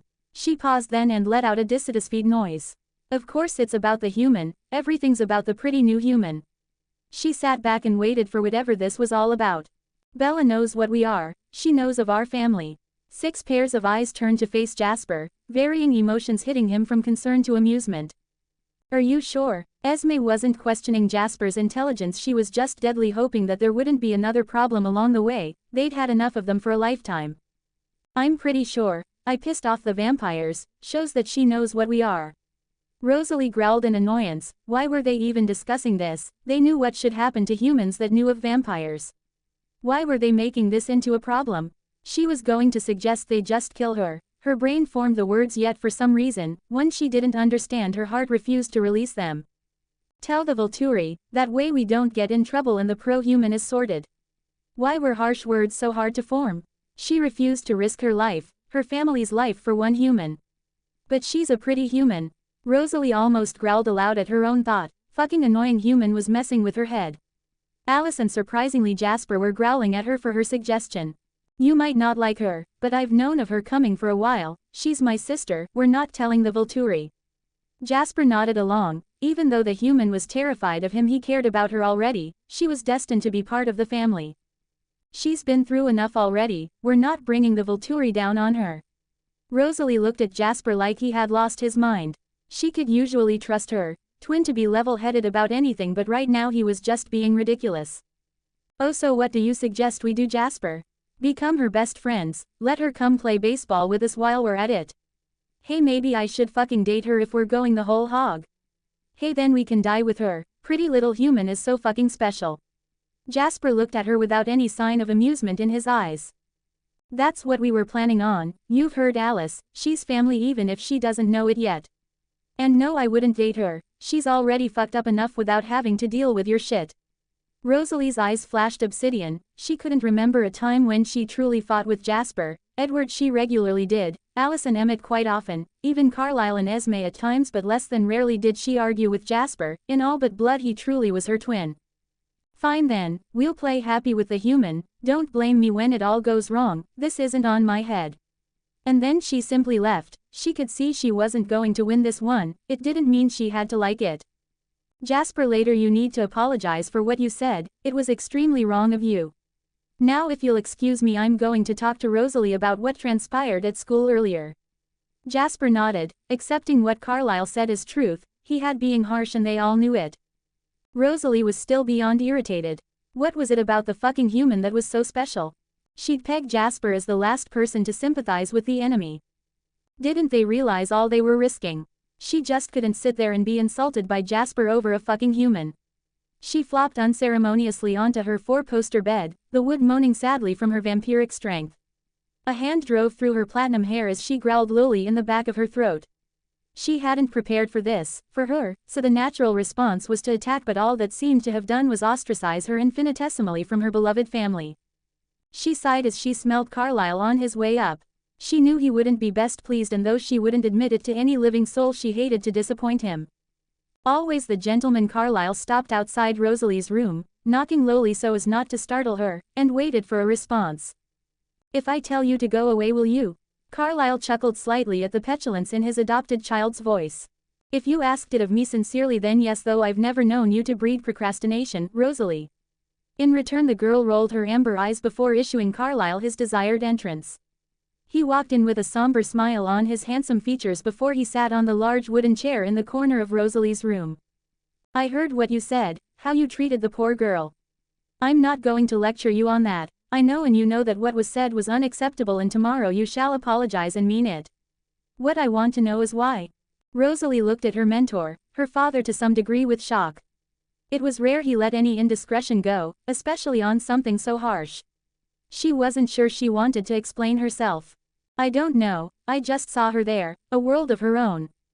She looked so fucking peaceful with her eyes closed, head bopping to some rock tune.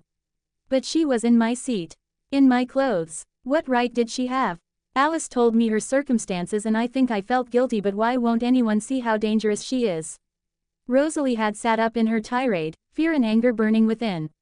Carlyle had never seen her so impassioned over something so mundane. It was out of character and he wondered if it was a consequence of the mating. Why do you think she's dangerous?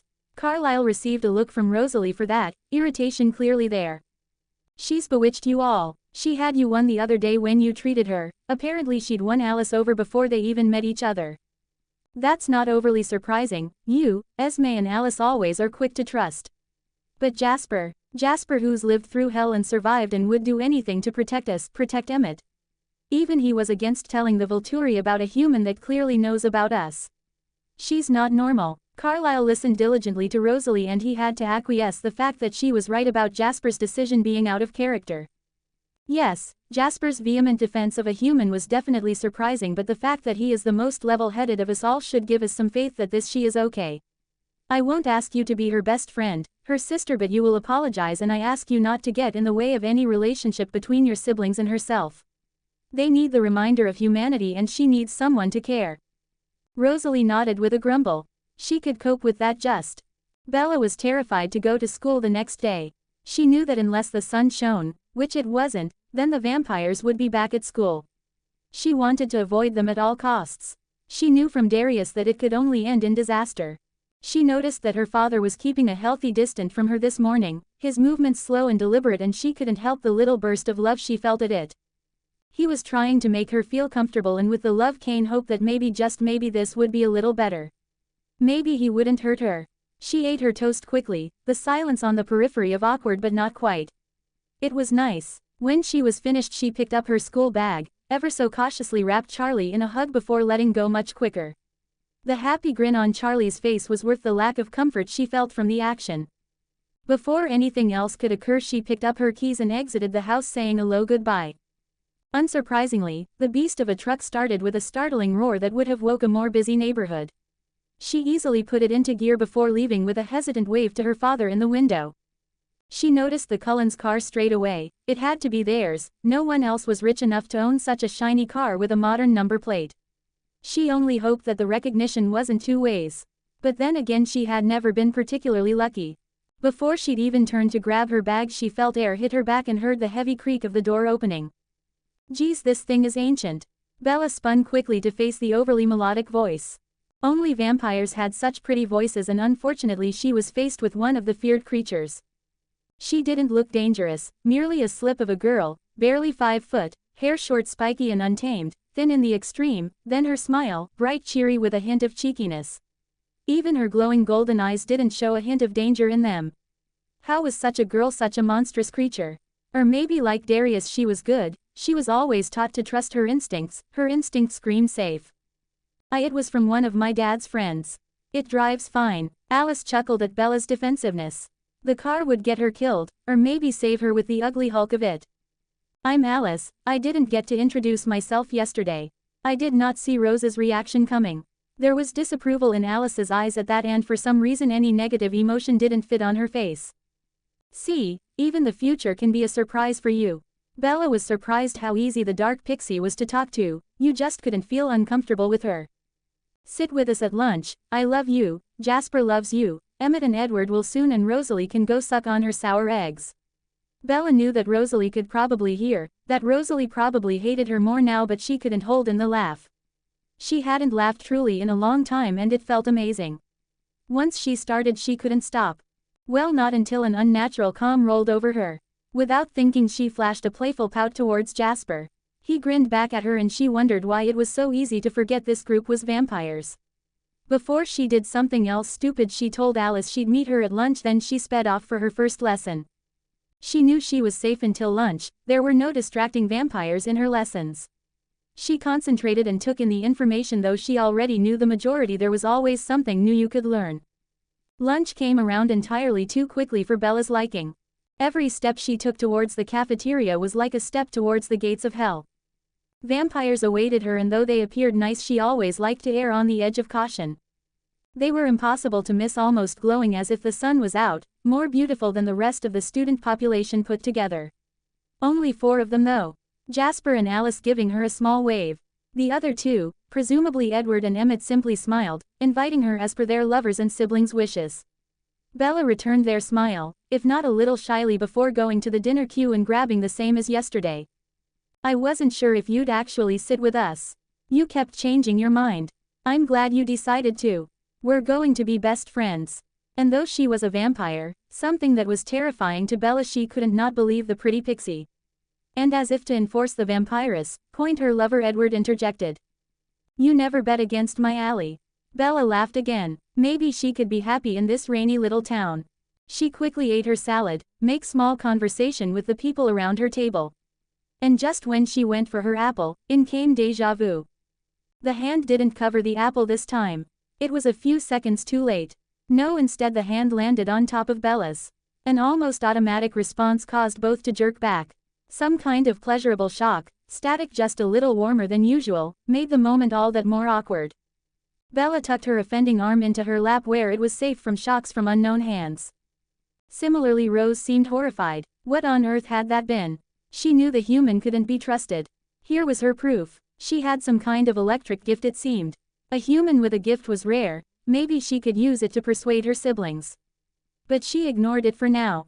She had promised Carlisle she would apologize, so she would apologize.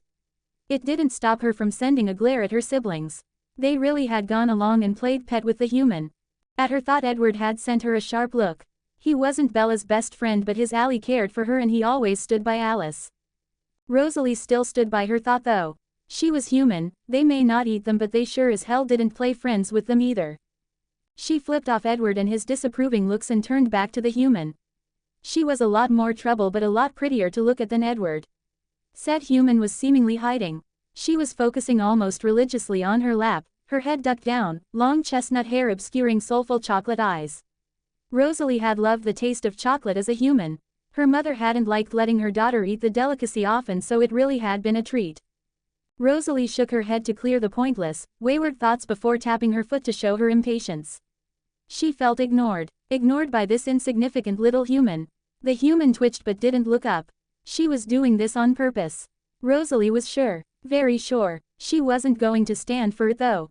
She coughed sharply once, her eyes hardened to dark golden, no longer willing to yield. Human. Finally she looked up. Admittedly pretty chocolate eyes stared at Rosalie. It didn't take Rosalie more than a second to realize that the emotion swimming in them was fear. More than that though, she was terrified. An almost undetectable sliver of guilt ran through Rosalie at the thought that her actions had made such an impact on the human. Her eyes softened. She actually wanted to apologize. That was definitely new, foreign and an unwanted feeling. Can we go somewhere a bit quieter? Even if she hadn't been able to read this human like a book, she would have picked up the increased heartbeat and noticed the sweat building up. She didn't think the human could get any more afraid of her, but she was wrong. Rosalie wasn't sure what to do. She was too prideful to apologize right here in front of everyone, yet the human was probably afraid. Somewhere quiet meant somewhere Rose could kill her easily. It had crossed her mind, it would definitely solve the problem, but her family would never forgive her. A pale hand ran through long blonde hair trying to come up with a solution. She was a vampire with increased intelligence, but she couldn't ease the fear of one little human. But what could she do? They were at an impasse, stuck between pride and fear. What if Alice went with you? I promise you Rose isn't planning anything malicious. Edward sent his sister a bitter look, this time, but at least with someone else there you wouldn't be alone. Edward's solution was good. It made it so Rosalie didn't lose her pride by apologizing in front of the masses whilst also making Bella feel at ease with a friendly face. Alice jumped up, a not quite serious look on her face.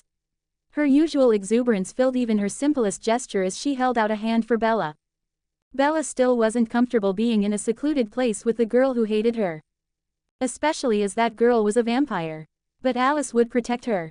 She wrung her hands together, contemplating how good an idea it all was. Every piece of information Darius had given her about these creatures swam through her head. Finally, After a quick boost of confidence from Jasper, she wiped her hands down her trousers to get rid of the gathered sweat, before taking Alice's hand. It was hard and unyielding under her grasp and without the electricity that had accompanied Rosalie's. With the small trust that was shown to Alice, her smile impossibly increased. Her bounce increased as she wrapped an arm around Bella's shoulders. Rosalie stalked in front of them both. She couldn't identify why she felt so uncomfortable seeing Alice's arm around the human's shoulders. So she ignored it. It was easier than facing it. She seemed to be doing a lot of that, ignoring confusing thoughts and feelings. It was the human's fault. She could hear the words of encouragement her sister was sending to the human. It was ridiculous. Rosalie knew she had been harsh last time, but this level of fear was unprecedented. But then she almost stopped. It was precedent. Isabella was a human that knew what Rosalie was. Knew that, if Rosalie so desired, she could kill her in less than one of Isabella's heartbeat. And then there was her home situation. She hadn't expected to feel this sympathy. Maybe the human was messing with her somehow. It was the only explanation for the minuscule melting of Rosalie's icy barriers.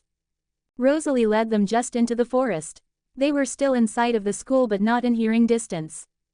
Still, this was hard. She still had to let go of some of her pride, hence was the manner of apologizing. Alice was stood to her left, ready in case Edward had being wrong. In case Rosalie was planning something untoward. Not that Rosalie would have time to act. The second the idea crossed her mind, Alice would see it and stop it. Then the human was in front of her, her head bowed, wringing her hands once again. Rosalie stepped forward. If she was going to apologize, she wanted to look into the eyes of the person she had wronged. But she stopped, second-guessed herself. Again, she knew how distrusting the human was, she knew how disconcerting those pretty eyes were, and she knew what skin-to-skin contact with this human meant. Her hand dropped back to her side. It went unnoticed by Bella, but not by Alice. She hadn't even realized she had raised it. It was like a being all to itself, not a part of her body. Human, she stopped from the low cough from Alice. Isabella. I want to apologize for yesterday. Rosalie's voice was low, almost vulnerable. She fidgeted as she waited for a response. Isabella looked up, distrust and hope mixing in them expressive eyes. Why? The voice was quiet, barely audible, but Rosalie caught it. She withheld a growl. The human wanted an explanation. Wasn't it enough she had swallowed her bitter pride and apologized? She took a deep breath before running her hand through her hair. Scalp to tip, pushing it back. Then the truth splurged, unwilling, from ruby lips. At first it was because I had disappointed Carlyle. Now it's because I realize how terrified you are. I realize that my actions were genuinely wrong. Her explanation stopped abruptly. Why was she showing such honesty? The human was poison that was getting to her brain. She might have to ignore her siblings and kill her anyway. It's not nice disappointing a parent. I was really good at it though. Rosalie realized that Bella wasn't really talking to her. It was just a statement of a broken girl. Rosalie felt an unexplainable urge to hug the frail-looking human. She didn't though. Rosalie realized at that moment it wasn't just Bella that was afraid of her, but she who was afraid of Bella. A mere human was eliciting more emotion than she had shown in the last year. She placed her cool hand on Bella's shoulder. She couldn't, despite her best efforts, completely ignore the urge to comfort. She wasn't a parent. How she treated you, she's not a parent. Rosalie's voice was vehement. Parenthood was one of the few things she was passionate about. Rosalie, since being stripped of her humanity, hadn't wanted a lot. But someone to love and someone to love her she wanted. And a child, she wanted a child desperately. Maybe one day she would have what her siblings had with their mates, but she would never have a child. This frozen body would not change to accommodate such a gift. Alice, unbeknownst to both Rosalie and Bella, had slipped away. She had checked the future. She wouldn't leave Bella unless it was safe. It was. This was good. This was the biggest progression between her best friend and sister. The first foot through the door, so to speak. So yes, Alice left, as ice and chocolate became immersed in shared pain of love that would never be. Rosalie's hand had fell on Bella's shoulder, a sign of comfort foreign to the Ice Queen. Her surroundings fading out to a kaleidoscope chocolate and chestnut. She didn't hear the soundless footsteps of her pixie sister as she walked away. Back to her own mate, back to Edward. Even though the siblings left behind had being watching from the cafeteria, they couldn't discern as to why their smallest sister was back. Worry shined in their eyes, searching behind Alice, looking to make sure Rosalie was still playing nice. Surely Alice wouldn't be back unless it was for a good reason. Seemingly, Rosalie was playing nice, kind even, and that was quite surprising. Leave them be. Alice's voice was light, joyous, as she addressed her family. Her smile was tender. They were far from accepting each other, but progress was progress. It made her remember when she had first met Edward. Admittedly, it had been a lot less riddled with trouble and angst. Some though. Edward had been the first thing Alice had seen. He was a handsome boy with unruly copper hair that she had found herself wanting to run her hands through. That had been followed in quick succession by visions of Jasper, her greatest confidant, then her family, then finally Bella, not even born yet. She had found them in that order. Her heart and soul calling to her to find the boy of her first vision. It took her 10 long years, but finally she saw him. Ruby eyes complemented the copper masses, contrasting with the white as snow skin. His clothes were in disarray. Yes, when Alice had finally found her mate, it was during the time they only referred to as his rebellious phase. She hadn't thought any less of him for it. Alice had been experimenting with her gift whilst also trying to avoid big cities. Her visions leading her, telling her that she would feed on animals, but with no support the bitter taste was hard to follow. She followed her visions almost whimsically, trusting them to warn her of trouble and enjoying her existence. So when she had the vision to go to the big city, where people swarmed all around, she followed it even though she was wary. It took her to Chicago, late at night where people were coming home from parties. She stood in an alley, watching all the smiles on people's faces. Then she heard a scream, high-pitched and feminine. Her eyes glazed over, receiving a vision. It guided her to yet another similar alley, except at the end of this one there was a man pushing a young female against the wall. A guttural noise of satisfaction rumbled through his throat, mixing with the terrified whimpers of the girl. She had to stop it. She walked up the alley, knowing she could stop it. That's when he arrived. She was meters away when he jumped from above, landing mercilessly upon the male attacker. The man's spine snapped under the pressure, his suffering not lasting nearly long enough as the newcomer sunk his fangs into the waiting neck. Alice was mesmerized but managed to get the girl out the alley. She ran as soon as she was safe. Then Alice returned to the dead and the undead in the alley. The vampire was disposing of the body in a trash can before he turned around as he sensed the company. It was him from her visions, the one who filled her with such animalistic, protective feelings. It seemed to fall over him as well, this unmistakable, unexplainable feeling. "What are you doing here?" His voice was sweeter than anything she had ever heard, the short sentence sending pleasurable chills up and down her spine. She sent him a flirtatious smile. Intuition, Edward. His ruby eyes snapped to hers in surprise. "You've met Carlyle. You're an animal hunter and you know my name." It was the only thing that had seemed plausible to Edward. How else was this unknown vampire supposed to know who he was? But that was how they had met. She had followed him from them, their love blossoming before eventually she managed to drag him back to an animal diet and his family. They had welcomed her with open arms. Edward hugged his mate to his side as he watched his sibling and the newcomer. It was weird to see himself in such an animalistic way. It was only Alice who had seen him at his lowest ebb and dragged him back. He hoped that, with time and acceptance, Rosalie could do that for Bella. No, she could never be Bella's mother, but she could still save her, drag her from her self-condemnation. And maybe Bella could save Rosalie a bit. Ice could harden water, water could melt ice. At least that was the hope. Back in the canopy of the forest, defenses were falling, Bella's and Rosalie's. She was at first. I was the apple of their eye. Sadness of what once was filled Bella. She missed the simplicity of love back then, when she was a little girl. What changed? Rosalie was truly curious. What could make an apparently doting mother turn so horribly on her daughter? "Darius left. We think he handed himself to the Volturi. Mother blamed me." That was what broke the barriers finally. A tear dropped from Bella's eyes and Rosalie recognized her for what she was, her mate. So, despite her worries, she embraced her sad, broken mate. She herself felt 10 times worse. How had she not recognized Bella straight away? Was there something wrong with her? Bella sobbed. She wasn't ashamed, and Rose's shoulder provided the perfect crook catch her tears.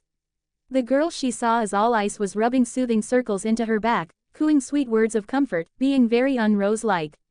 Finally the tears dried. She had cried over this before, but she didn't pull away. She had never felt anything as safe as this vampire's arms. "It's not your fault. This Darius would have known what he was getting into. He was probably protecting you and your mother by leaving."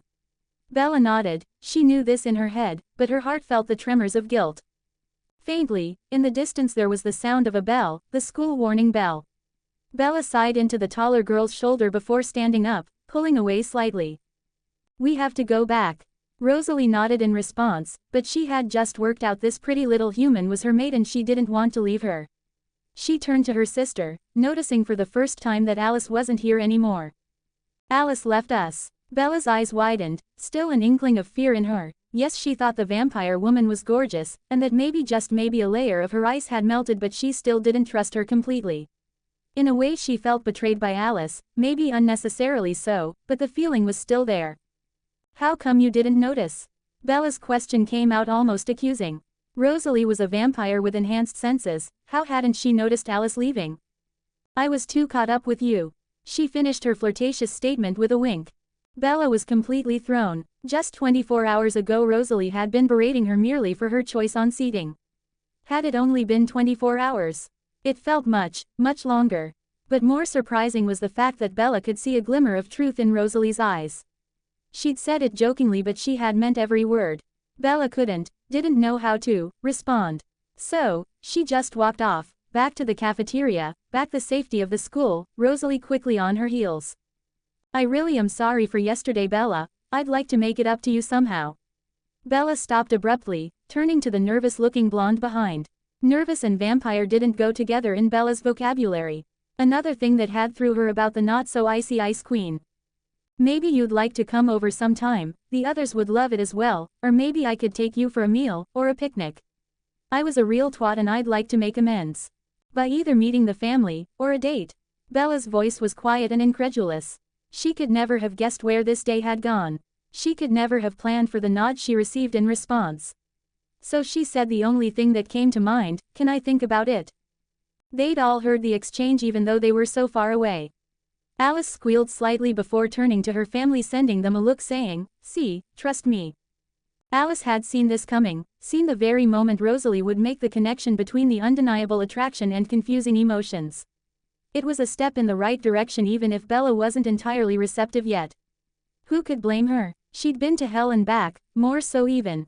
Then Rosalie had come along, a blazing, icy storm that had cut away at what was already damaged. Just when she thought she had got the girl sussed, she threw her completely.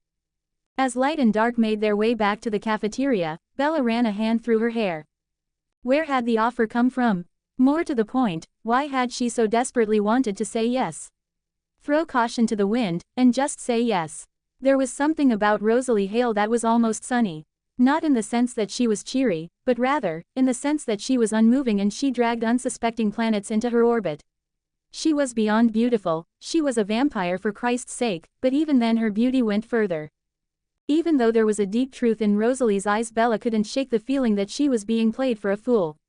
She'd gone through too much, been a part of her mother's games too long to believe everything at face value.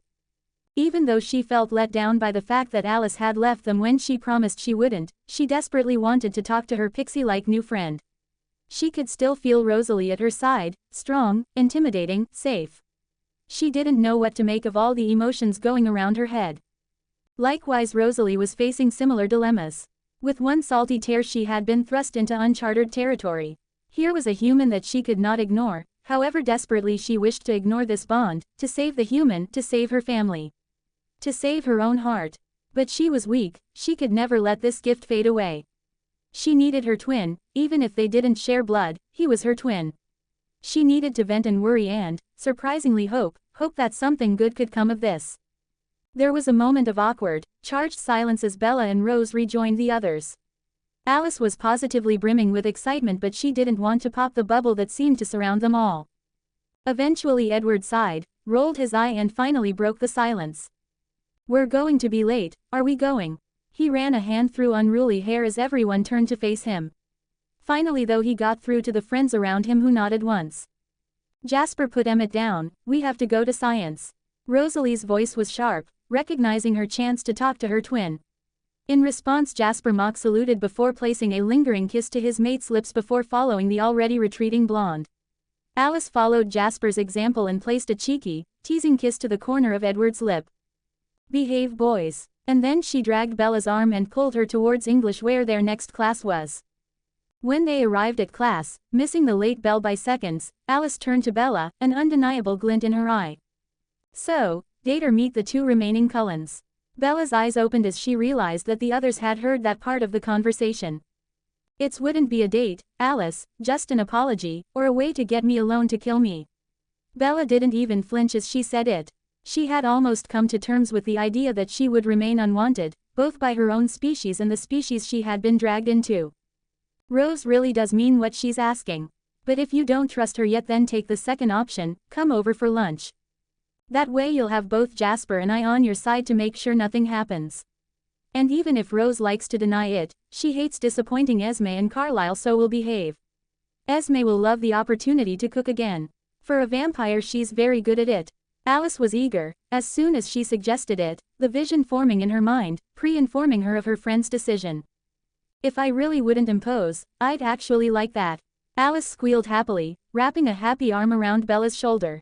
The grin stayed even though she removed the arm when the unexpected contact caused Bella to freeze. We'll see you tomorrow evening then. As soon as the blonde duo was out of earshot of their siblings, Rosalie turned frantic eyes to Jasper. I've fucked up big time, Jas. Her voice, full of regret, dripped bitterly. Jasper simply rose an eyebrow, searching for a tactile way to respond. I've already told you that, Rose. Rosalie's arms crossed with indignation, but you can fix it. Hope rekindled in Rose's mind. She could do this, her mate was worth the effort of making up, of apologizing. Her pride had gone before her fall, so to rise back up she had to put her pride aside. I have no idea how to woo someone. A smirk graced Jasper's lips, he was all too aware of how disconnected his sister could be from other people. For starters, be nice. Expect her to pick the group situation first. She trusts Alice, and myself to some extent. She doesn't trust you yet, with reason. Show her your softer side. Having a mate is being able to show them a side you can't show anyone else. It's healing old wounds. You'll be good for each other once the foundations are built. In a rare show of affection, Rosalie leant against Jasper, her head fitting into the crook of his neck. What if I'm not good enough? Jasper sighed, his arm reaching out in a comforting gesture. You already are, Rose. School was nearly over and Bella was terrified. It had seemed like the best of two options yesterday when Alice had suggested the idea. But now it would be less than an hour before she was in a car with 5 vampires, willingly going to their home where yet more vampires would be. There would be no one to save her, no one even to believe her fears. But what scared her the most was how excited she was. This went against everything Darius had taught her. She felt as though she was betraying them precious memories of him. He'd been more father to her over the years than her own father had been, through contact, but nonetheless she was ignoring everything he had taught her. A sliver of apprehension filled her heart as the final bell went. She was desperate to stall for time now. She placed each item into her bag one at a time, let everyone leave before her before finally trailing slowly behind. She'd barely got out the door before Alice was in front of her, Jasper just behind with an amused smile. Come on, Bella, Esme can't wait to meet you. Then again, with all Rose has spoken about you, she practically knows you already. Like a 2-year-old with too much sugar, Alice's words blurred together, one after the other. And even through that she was racing towards the school entrance. What has Rosalie being saying about me? Bella's voice was quiet, unsure. Her fears that this was just a ruse reigniting. If she'd just took Darius' advice she wouldn't be in this mess. But now she was in the car, between the lean frame of Jasper and the lithe form of Rosalie. Nothing you need to fret about at any rate. Alice's confusing reply was accentuated by a wink, before placing a kiss to Edward's cheek. Being as they had taken Emmett's Jeep today, Edward was free to wrap an arm around Alice in return. By the time the Jeep slid to a stop outside the Cullen mansion, Bella's nerves were more fraught than ever thanks to Emmett's erratic driving. Her heart was racing, blood pumping speedily to every corner of her body. She knew the vampires could smell it, she could tell by the way that they didn't breathe as heavily, limiting their intake of breath. It just made her heart beat faster. What if they weren't strong enough, or simply didn't care enough to resist? What if she had an accident and the freedom of her blood led to them losing their self-control? What if? Then she was calm, rolling over her steadily like a blanket. Her heart slowed under the calming hand rubbing circles on her back and the fake calm. She knew if either variable was removed she'd panic again. We promise you, darling, we won't let you get hurt. The gentle tone helped, reminding her of Darius. She'd seen when Darius had been a scary motherfucker, but with her he was always gentle. But this wasn't Darius, this safety, this calm, it was all false. Still an arm ran circles over her lower back. It took Bella a few moments to realize the soft calm feeling emanated from Rosalie. And unlike Jasper's empath powers, it wasn't fake. Bella found herself leaning into the touch, drawing whatever comfort she could from it. Maybe Rosalie really had meant what she said, maybe she really did want to turn a corner. The first thing that Bella thought of Esme was that she looked devastatingly beautiful. Of course, she had expected that. Esme was a vampire. What she hadn't anticipated was how that seemed to emanate from the inside out. It wasn't just the vampiric features, it was the eyes that spoke of joy and happiness and safety. Esme had been all smiles, it didn't even waver when the human girl froze up as Esme wrapped her arms around her. Bella, not yet trusting the woman, had being terrified by the initiated contact and was happy to be let go. I wasn't sure what you'd like, so I made 2 meals and the other you can take for your father. Bella had not expected a mother figure to be so kind, considerate. Bella had only mumbled a thank you in response. She was surprised she was getting a meal at all, it was more than she had expected.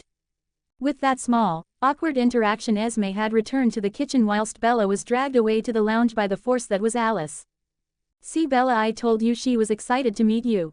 Carlisle's still at work. Bella smiled softly, she daren't relax, she was sure to screw up under this grandeur. She didn't belong here, not in any way, shape or form. Hadn't Darius taught her she didn't belong with vampires? Hadn't her mother taught her she didn't deserve anything of worth? And yet she was here in this house that screamed of the money that had gone into it. She had being welcomed with open arms and kind arms, and the people inside called her a friend. She knew that it would fall through soon. Your mom seems really nice. She didn't know what else to say. We'll do homework, then you can eat, and then we'll play some games for a bit. It was a question, but Bella wouldn't argue in someone else's house. No, definitely not. And plus, at least that way she knew the homework was done and out of the way. Do any of you get the history? It's about the Roaring Twenties. Bella figured she may as well ask whilst she has the help. She knew they were all 100 times more intelligent than her because of the years of experience and superior minds. Well, I just happened to have being a teen during that time. I died the year of the Wall Street crash at 19. The voice was high and smooth. Rosalie. Bella turned to the blonde, interest swimming in her eyes. Really? What about the rest of you? It had never become more apparent to her that these were vampires than the fact that they had been alive at significant points of history. Carlisle is the oldest of us all. Sometime in the 1600s he was turned. Everyone turned to Esme as she stood in the doorway, happy to tell the story of how they had all come to be. He rejected everything about what he was, and if it weren't for how difficult it is to kill a vampire, he would surely be dead by now. Eventually, though, he came to terms with it. The next of us to be reborn was Jasper. His story is dark itself. I'm sure he'll tell you at some point. And on she went, telling all their stories in short. Alice's ordeal in the asylum, Edward on his deathbed, her own suicide, Emmett's animal attack, and how Rose had saved him, as well as Rose's suffering at the hands of her fiancé. It made them all more human, more approachable. Darius had never really told her much of his life as a human, or a vampire, come to think of it, only how he had met her mother. After the confession, the mood relaxed significantly. The group plowing through the early term homework. Nothing too taxing, as of yet, luckily. Esme was happily to provide refreshment for the human in the house. The steaming lasagna that she brought out was one of the biggest meals that Bella had ever had, and she fell over herself in her gratitude to this vampire woman. And then when Bella had finished, feeling awkward under the gaze of 6 vampires, Esme would not hear of Bella taking her own plate to wash. The older woman had insisted that Bella was a guest and as such she should have fun with her children. And with that statement the food was gone. So, homework is done, humans have fed. Can we play games now? Emmett pouted at his siblings, mate and humans around him. He was bored, the homework to him was child's play and he wanted to do something fun. Can we play hide and seek? No one really had any other idea, so they let Emmett have his way. Well, it wasn't often that Jasper didn't, but the others didn't acquiesce his whims quite nearly as often. When they all agreed, Emmett was quickly on his feet.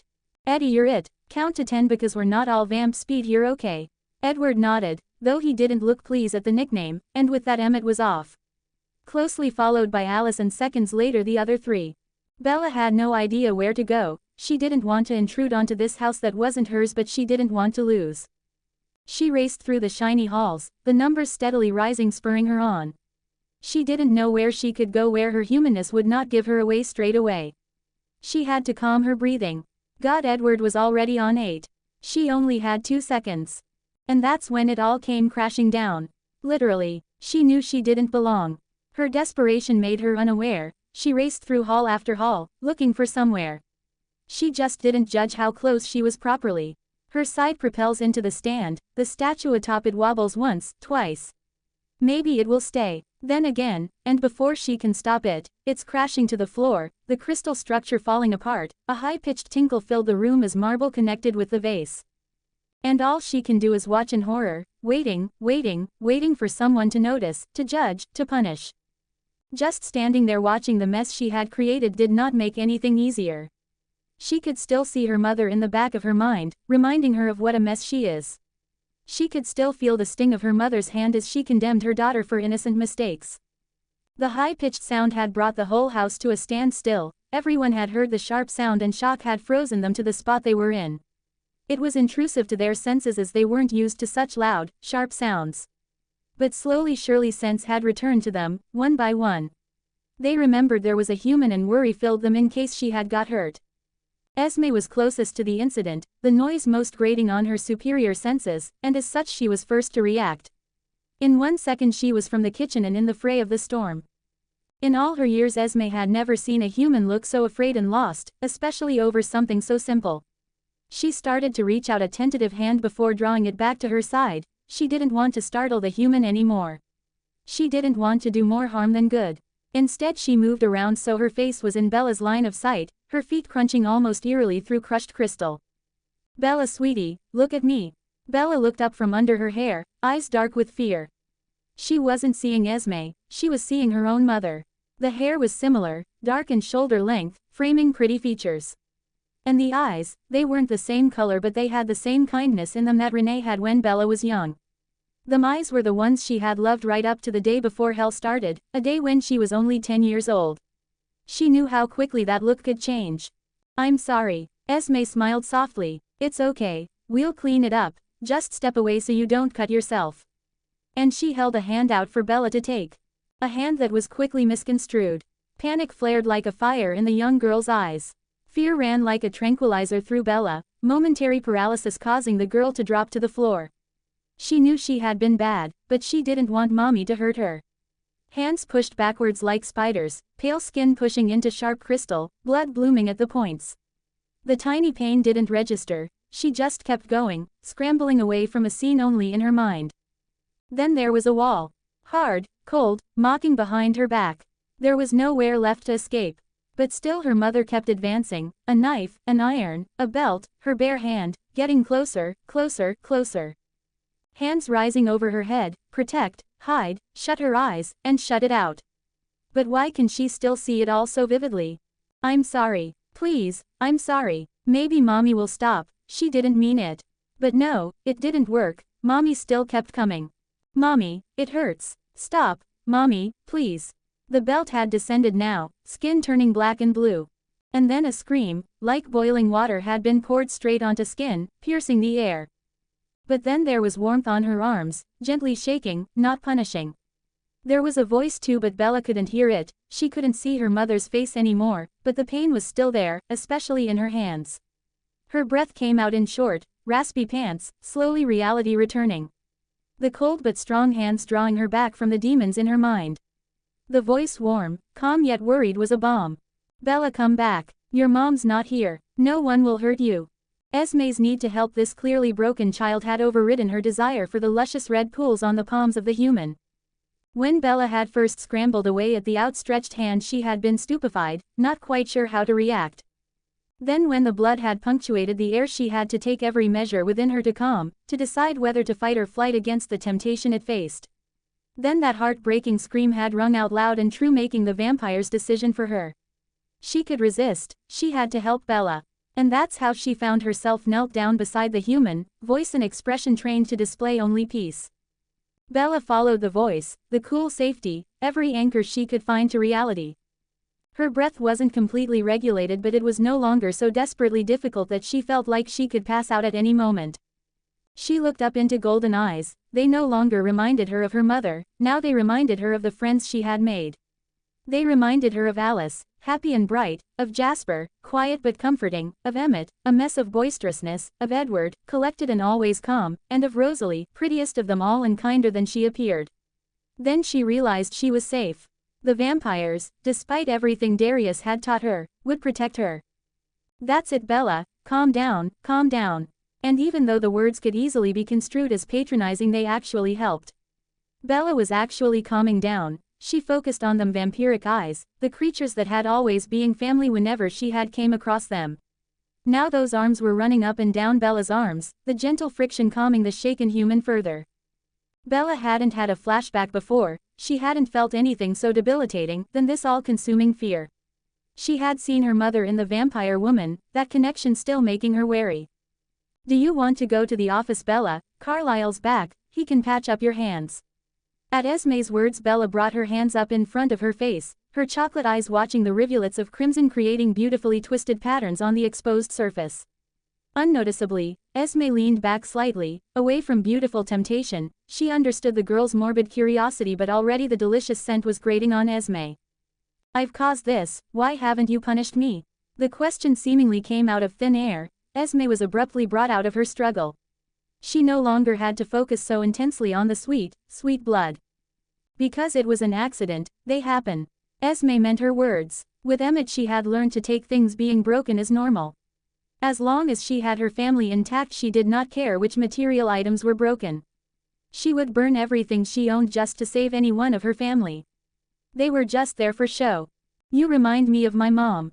Your hair is similar." Esme didn't want to be seen as synonymous with a child abuser. The very idea sickened her. "I spilt the tea once. My mom poured the rest of the just-boiled kettle over my back." Words spilled from Bella's lips. She didn't mean to tell Esme, but the familiarity was disconcerting to the human. "Why didn't you hurt me? I deserve it." Then her voice was vehement, almost desperate in her belief that she needed some kind of retribution for her actions. "If anything, I'd make you clean up the mess yourself, but whatever you do, however bad you may deem it, you do not deserve to be hurt." Esme's voice was full of the same intensity that Bella's had been. Both believed exactly what they were saying. Bella believed that she should be punished for any misdemeanor, however accidental, whereas Esme believed that a child should never be punished physically. That those that do were monsters. "I'm not good though, I'm worthless. I just make a mess everywhere. You should punish me, I've earned it." But Esme didn't, instead she just pulled the trembling girl into her hard arms. She realized that she was never going to be able to get the scent of blood out of these clothes, but that really wasn't her priority. She just sat there, comforting the girl in any way she knew how. In a way she reminded her of Rosalie in the very early days. Before a layer of ice had been built as a protective shield. In that moment, on the floor surrounded by shards of crystals, Esme adopted Bella into her heart. From that moment she saw her as a daughter. She only hoped that she could help. They were rocking together, tears streaming down Bella's cheeks, tears pooling in Esme's. Esme merely whispered sweet nothings into the girl's ear. She knew that words with any real meaning would not get through at this point. It surprised Bella how therapeutic it was to just be held, to let it out, and to feel as though she was accepted. She could hear Esme whispering to her, but she could not tell you one word that was spoken. There were some things that were irrelevant. In that moment it was words, it was the tone, the warmth, the caring that was providing the moment. However, like everything, it came to an end. It wasn't a movie, it wasn't something that you could see before it actually happened, a story made to have an ending. Likewise, the end wasn't a car crash, sudden and all at once. No, it was a mixture between the two, slow and steady, drawing out so all involved could get their bearings, but unexpected in its timing. Tears were falling, and then they started to stop, going from a waterfall, to a full-on tap, to a drip. Drip, drip, drip, to nothing. But child and woman did not awkwardly come out of what was once tender. Even though blood still stained the surrounding area, even though there was no more watery pain leaking, they stayed exactly as they were, Bella clutching at Esme with a fierce desperation, Esme running a calming hand through brunette locks. When Esme finally spoke, it was barely above a whisper, as to not startle or upset the fine balance in place. "You really should let Carlisle look at them, sweetheart." Even those coaxing words did not break the atmosphere. Rather, it brought awareness back to Bella. She brought her hands up to her face again, without the same horror, just annoyance. She'd overreacted and she hadn't been the only one to suffer because of it. Bella didn't verbally reply. Maybe it was due to the blood loss, maybe it was from the exhausting effects of a good cry, but either way her entire body was too weary to even talk. Instead she brought her hands back to her side, being conscious though it was probably a little too late to worry to keep the bloody mess away from her vampire caregiver. Then she inclined her head just slightly, enough for a vampire but would not have being noticed by a human. With no great effort on her part Esme stood keeping Bella in her arms. Though the teenager was much too big, Esme carried her like a babe, precious and innocent, needing support. It needed a love that it had previously not received, a type of reassurance that her mate would have been unable to provide. Rosalie had understood, she had understood that in this situation that she was not the best person to help. Where her mere presence would have been comforting it would have been short-lived. The reassurance that Rosalie would have provided would do nothing to start chasing away the demons that haunted Bella. Rosalie liked to think herself an expert on trauma. Well, between her own experience and years of psychology and sociology degrees she was especially qualified. Esme had automatically taken on the role of mother to Rosalie when Carlisle had brought her to the family. And Esme had been amazing in that role, she had automatically taken on the role of comforter, a shoulder to cry or well, dry sob on. But Rosalie had not truly healed until she had become close enough to someone, a Denali's sister no less, that she could become intimate with them. It had been that recognition that not all sexual intercourse was rough and painful, that in fact it was pleasurable, mind-blowing, and phenomenal. In a way Bella was the opposite, she could much easier become close to a love interest despite the trust barriers than she could to a mother figure. She had seen both the good and bad side of such a creature. She had been both protected and harmed by her own mother. She had come to know the harm as the norm. So, whilst Rosalie could love her completely, in a way no one else could, she could not help her mate. She could not show her that not all mothers deem it necessary to harm or punish their children so harshly. So she left Esme and Bella to their moment. She trusted Esme completely, she knew the woman was the right person to heal her mate in a way that she could not. That wasn't to say the situation wasn't difficult, because oh God was it difficult. The scent of blood had driven her crazy, not from lust for it, but for it meant her mate was injured. Then the scream, that heartbreaking scream, she didn't know what to do. What if her mate needed her? She settled on going to the door, she saw the situation, her heart breaking for her mate. But, to watch would be beneficial to no one, she could not further comfort her mate from here, and she could only harm herself mentally. So she took the adult way out. She went outside, running almost feverishly through the forest. She was poetry in motion, silent as midnight as she flew over the rough terrain, her mind clearing, nose hunting for blood. She needed something to calm her warring emotions, the desperate desire to take her mate away from it all. Then finally there was a caribou in her sights, it was a beautiful beast, she almost felt ashamed for what she was about to do, but she needed this, she needed the sustenance. It didn't even hear her coming, no sound had time to squeal through its lips as the blonde angel of death swooped on top of it. Sated and calmer Rosalie took a few minutes to think about the logical steps of this situation. There wasn't much she could do until Esme had worked her magic, but she wasn't useless. Firstly, she went to find her siblings, out in the forest themselves. They had not been affected too badly by the girl's blood, but they had seen it prudent to take themselves outside, to take to the forest and make sure their desire did not flame, did not create a bigger problem than there already was. Rosalie came upon Jasper first, his lean frame bent over, creating a final resting place for the regal lion that had met its end at its funeral director's hands. Jasper, out of a sense of guilt and respect, was almost ritualistic in his dealings with his food. He took it down in the least painful way and then buried it deep in the ground, a prayer of thanks for the sustenance it provided finished the service. When Jasper finally looked up he had a small smile on his face. "How's Bella?" In the short time he had become attached to the human, not unlike the rest of the family. Rosalie shrugged, she wasn't entirely sure. "Esme's helping. I didn't like leaving her though." Her brow creased, the worry still oh so close to the front of her mind. Jasper stepped forwards, slowly wrapping his arms around his twin. He pulled her close into his arms, resting his chin upon her head. "I know, Rosie, I know. But you made the right decision." It's what Rosalie needed to hear. She felt terrible for leaving her mate when she was so obviously upset, but she had no idea how she could be of help in that situation. Hearing Jasper tell her that she was right in her judgment made the guilt burn a little less hot. "Tell the others that I've gone back to the house. I'll wait in Carlisle's office."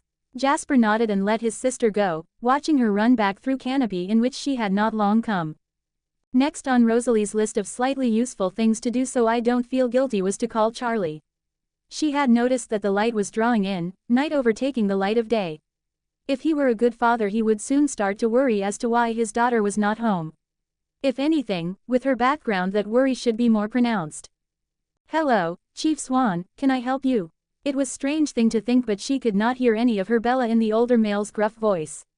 It was a silly thing to expect but still it surprised. "Good evening, Chief, sir, my name's Rosalie Hale." Of course Charlie was a police officer and as such knew everyone in his town. Hearing that name made his heart race with worry, that's where his daughter was. "Is Bella okay?" Rosalie smiled, though the male could not see, it was proof to her that the man cared. "Bella is fine sir, I'm just letting you know that Bella fell asleep on our couch. We have plenty of spare rooms so we can put her in there for the night unless you prefer we still bring her home." Charlie's worry deflated with an audible sigh, "No problem, just sleep. If you're sure your parents don't mind then she can stay over, bringing her home would probably end up waking her up." With that permission the conversation between man and vampire ended quickly. It was exactly what Rosalie had been hoping for. She'd always deemed the chief a reasonable man. Now there was just waiting left to be done. En route she called Carlisle to forewarn him of the situation at home. He was understanding and made sure to get home all that much faster so that he was ready when his darling Esme had done her magic. From there Rosalie just waited until Carlisle arrived. Then waited some more. With nothing but her thoughts and Carlisle's preparations the worry and guilt resurfaced. But no, she had done the right thing. Sometimes love was not being in someone's face all the time, it was giving them time and space to find their own way to redemption. It was about knowing when you could be helpful, and doing everything you could to help. It was about knowing when you would do more harm than good, then stepping back to let them find their own way. When Esme walked in with Bella cradled in her arms Rosalie was almost tired with the emotions these short hours had wrought on her. Esme settled Bella on the bed, stroking the girl's forehead, placing a tender kiss to her forehead before turning to Carlisle and Rosalie. "She fell asleep on the way up, it's just her hand, but it's quite bad even then. I'm going to go hunt then clean up." Then she walked to the door, yet just before she exited she turned back around, her steely golden gaze meeting with Rosalie's, her message firm, not to be messed with, a protective mother, be gentle with her Rose. And then she was gone. Rosalie couldn't say that she wasn't thankful to Esme, even though her pretty little mate was sleeping peacefully she could almost see a little of the burden she carried had been lifted. However, she also couldn't say that she wasn't glad to have this opportunity to spend just watching her mate. Okay, that sounded creepy, but it wasn't meant to be. It was common that if one person woke before their lover that they would watch them in that serene. So, maybe they weren't lovers yet but Rosalie cared ever so deeply for Bella and found her heartbreakingly pretty, that was close enough. Wasn't it? Carlisle had been quick about treating the pale human. The wounds weren't deep, only the delicate extraction of embedded glass took any real time. He was meticulous in his examination, his hands working with the speed of his species and precision of his vocation. Once small hands were free of the foreign objects that pulled the girl's life force to the surface Carlisle took a gauze and bandage and expertly wrapped the hand. It hadn't even took half an hour, the procedure so ingrained into Carlisle that his vampire brain performed it on autopilot. His mind was on 100 different directions, worry at the emotional pain of his patient, concern for Rosalie and a burning pride for his wife that he knew would morph into desire the moment he was alone with her. Now that was definitely distracting. He was quick to leave when he had finished treating the young girl, he merely advised Rosalie to give Bella the painkillers he left when she awoke. He knew that the blonde female would not leave the girl's side, such was the nature of a mate. And anyway he had his own things to see to. Namely, his own mate. He knew he could be the perfect stress release for the past few hours. So with the doctor taking his leave that left the big bad wolf to watch over her sleeping beauty. Rosalie was not one for sitting still and doing nothing, she would usually read a book or go find some car to fix, but right here, right now she felt no desire or need to do anything of the sort, she was content to do nothing but watch the steady rise and fall of her brunette's chest. In the aftermath of the all-consuming fear she was content, her mate was here, safe, and hopefully, with time, happy. Rosalie didn't remember sleeping, it was something so natural, so ingrained into her as a human that she barely thought about it, whereas as a vampire it was insignificant, there was haunting memories and unwavering energy, sleep was not needed nor wanted. That didn't mean that Rosalie did not often crave such oblivion, to just close your eyes and not think for hours on end, to let your demons flow out of you like a natural exorcism, to know there would be a new light of day to shed a different view on a situation. But that was something she would not be granted. She would never get to let her body relax after being fully, completely sated. She would not be able to fall asleep with her mate in her arms and wake up in a tangle of limbs. So she would settle for watching. She would watch, protect, hold her mate if she was ever so lucky to get so close to the beautiful, damaged, precious human. She yearned for such simple contact, skin on skin. The warmth from Bella's blood pressed against her always cold body. Balance, that's what it would be, balance. What Bella was dreaming, Rosalie could not know. But when one word slipped out of the sleeping girl's lips, it was nearly her undoing. Rosalie. See, just one word. Short and desperate and begging for something. What that something was is stuck up in the dreamer's mind. But it didn't sound harsh or angry, it sounded needy. Logically Rosalie assumed it was a positive. But logic had often failed Rosalie. I mean, here she was a vampire, a creature many believed to be just myth. Then 3 more words followed. Stay with me. The soft, honest reply was out before Rosalie even knew she was speaking. It was the only reply she could honestly give. She clutched the warm bandaged hand of the sleeping girl, something akin to stuttering heartbeat stirring in her long dead chest. Always, always. The second, always, there on the end cementing her claim. And that was how Bella woke up, a little disorientated, her hands and head aching like hell itself had descended upon them, a warm golden eyes staring down at her with wonderment. She went to move her hand to sit up but soon found her right one dragged down by a dead weight. Or, as she found out with a look, someone else's hand. Morning, Bella. Still Rosalie's tone was that sweet, soft, affectionate one. Almost without thinking, Rosalie ran a calming hand over her mate's forehead. What happened since, you know? Bella had to know. The cold hands sent heat through her, calming her almost completely, but there was still that underlying heat, still that worry, shame, fear that could not be stopped by a simple touch. Esme brought you up here, Carlyle patched up your hands, and I stayed here with you. Bella didn't look at Rosalie as she spoke, instead concentrating on their joined hands. She didn't know what to make of everything. Rosalie had been so nice to her, kind, loving almost, it was such a contrast to the initial meeting. Why, I would have been fine. Where Bella's tone was guarded, and her features matching, Rosalie was the opposite, open and honest. Because I wanted to, because I couldn't bear to leave. Rosalie did take a moment to wonder if she was moving too fast, if she was scaring her mate who had no conscious knowledge of her own plea, who had her own demons that she was only just getting over, and then only just. A false start, thank you. Didn't you have anything else to do? Rosalie shrugged. There were a number of other things she could have done, none of them that important, none as important as her mate. No, nothing could compare to that. It was with that remembrance that she remembered Carlyle's orders to her when Bella finally did wake. Rosalie picked up the crystal glass on the bedside whilst picking up the paracetamol with the other. She placed the white tablet near her mate's lips before urging her to take the medicine. Bella's lips wrapped around the proffered pill reluctantly before taking a deep relieving swig of the cool water with the aid of Rosalie. Now that Bella was relaxing happily, a borderline awkward silence settled over the two girls.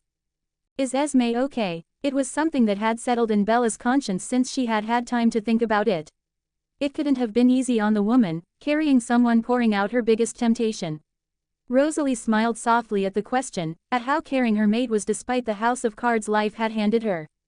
Oh, I wouldn't worry, she loves helping and I'm sure Carlyle is helping her get over any lingering temptation for the blood with another temptation. Both girls' noses scrunched up at the image that brought up, but the relief that Rosalie saw in Bella's face was well worth it. And when the same brunette started giggling once the slight horror had worn off, Rosalie just couldn't help herself. This was her mate, the one thing she didn't think she'd ever find but had hoped for so long. She was right in front of her looking oh so beautiful. So she leant down, and claimed her first chaste kiss from her mate, Bella freezing in shock before tentatively returning the gentle massaging of her lips. When Rosalie finally pried herself away from her mate, Bella was slightly more breathless than Rosalie, and that was only because Rosalie had no breath to lose. In fact, if it wasn't for the fact that Bella did have to breathe, she would still be firmly attached to her mate. However, the problem was that reality was starting to set in. Rosalie had only just started being nice to Bella, had no idea about the girl's orientation and had just proceeded to kiss her in a moment of uncharacteristic weakness.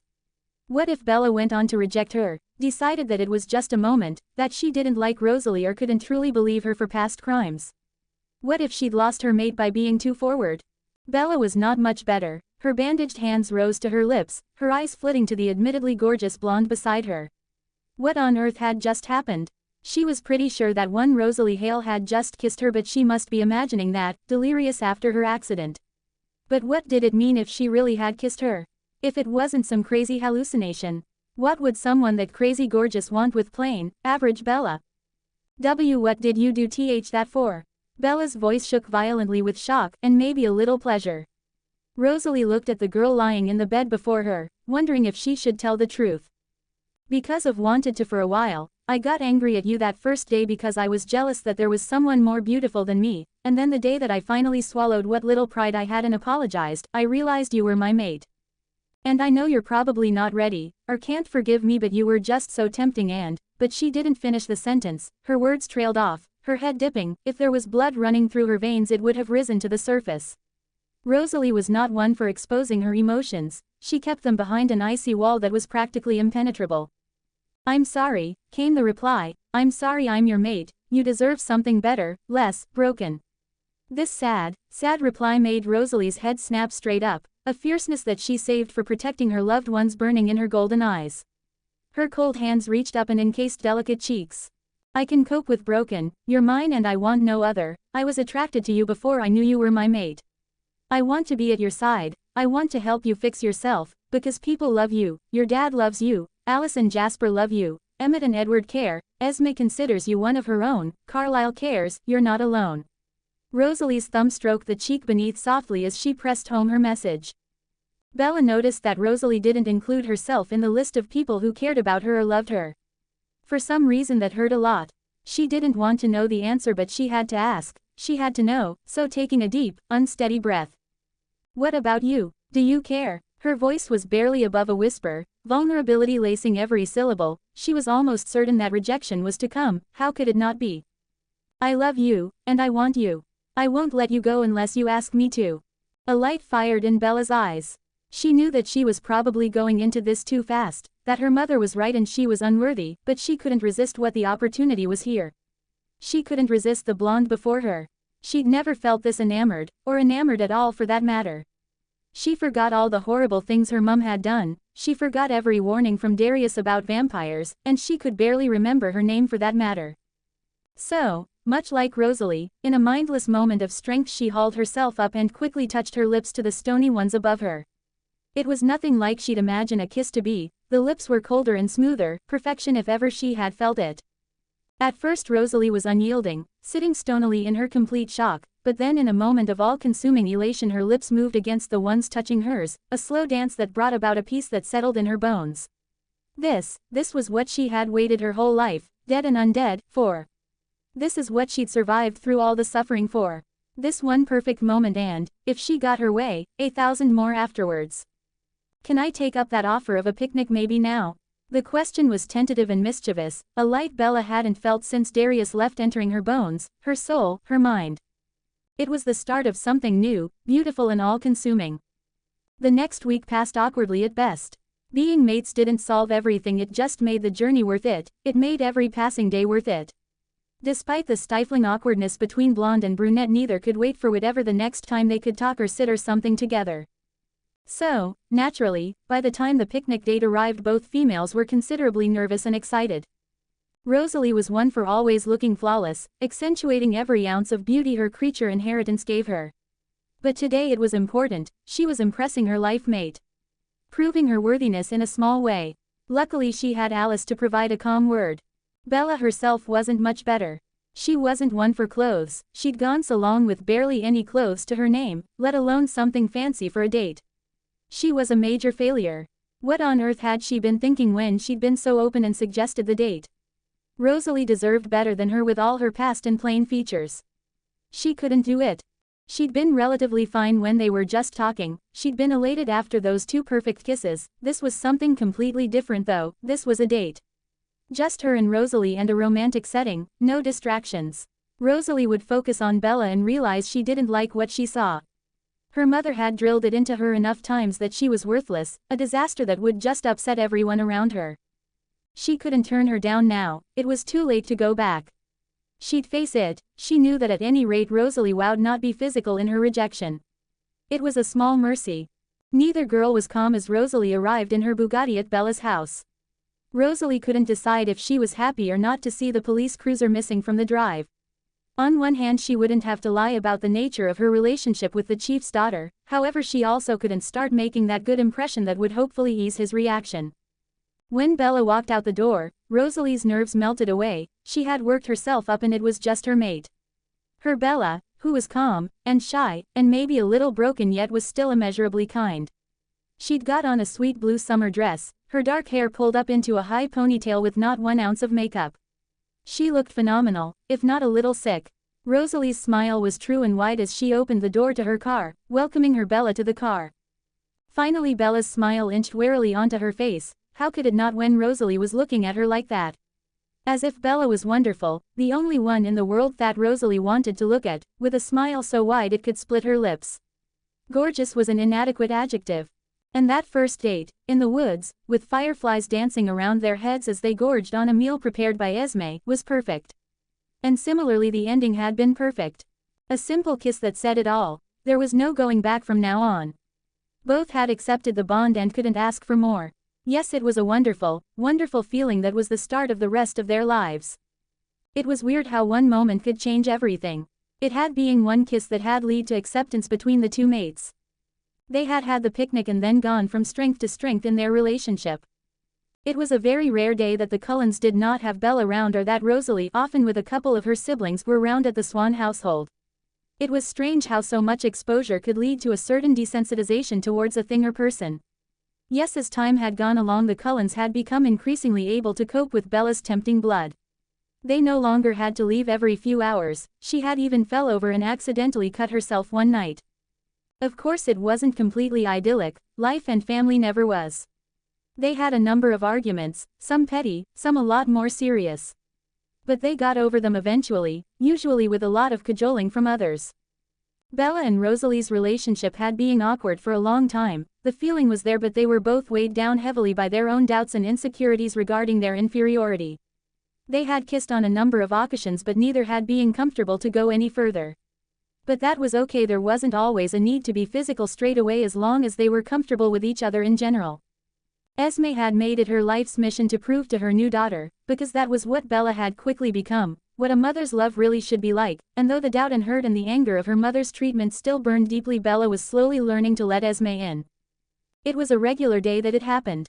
Bella had come into the habit of helping the Cullens with their human show by introducing them to pop culture. The good, the bad and the ugly. Emmett loved hit action and superhero movies. He loved the Joker. And okay, so they probably weren't pop culture, but Jasper found familiarity in the old westerns despite their many inaccuracies. Alice just adored the fashion shows. She was sure that Rose would definitely win the next top model, and Bella was inclined to agree. For someone who couldn't actually eat, Esme had an unhealthy obsession with cooking show.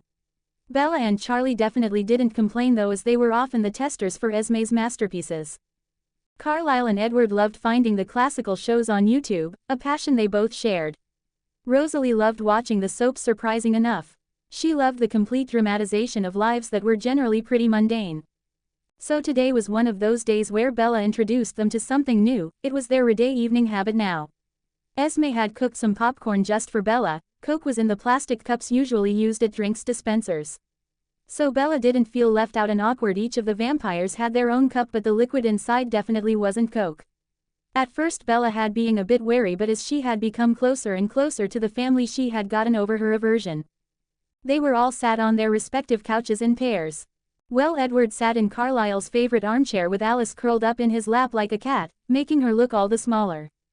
Emmett sat on another couch spread across the back, Jasper between his legs leant against his lean chest. Esme and Carlisle were simply sat together, a hand clasped together.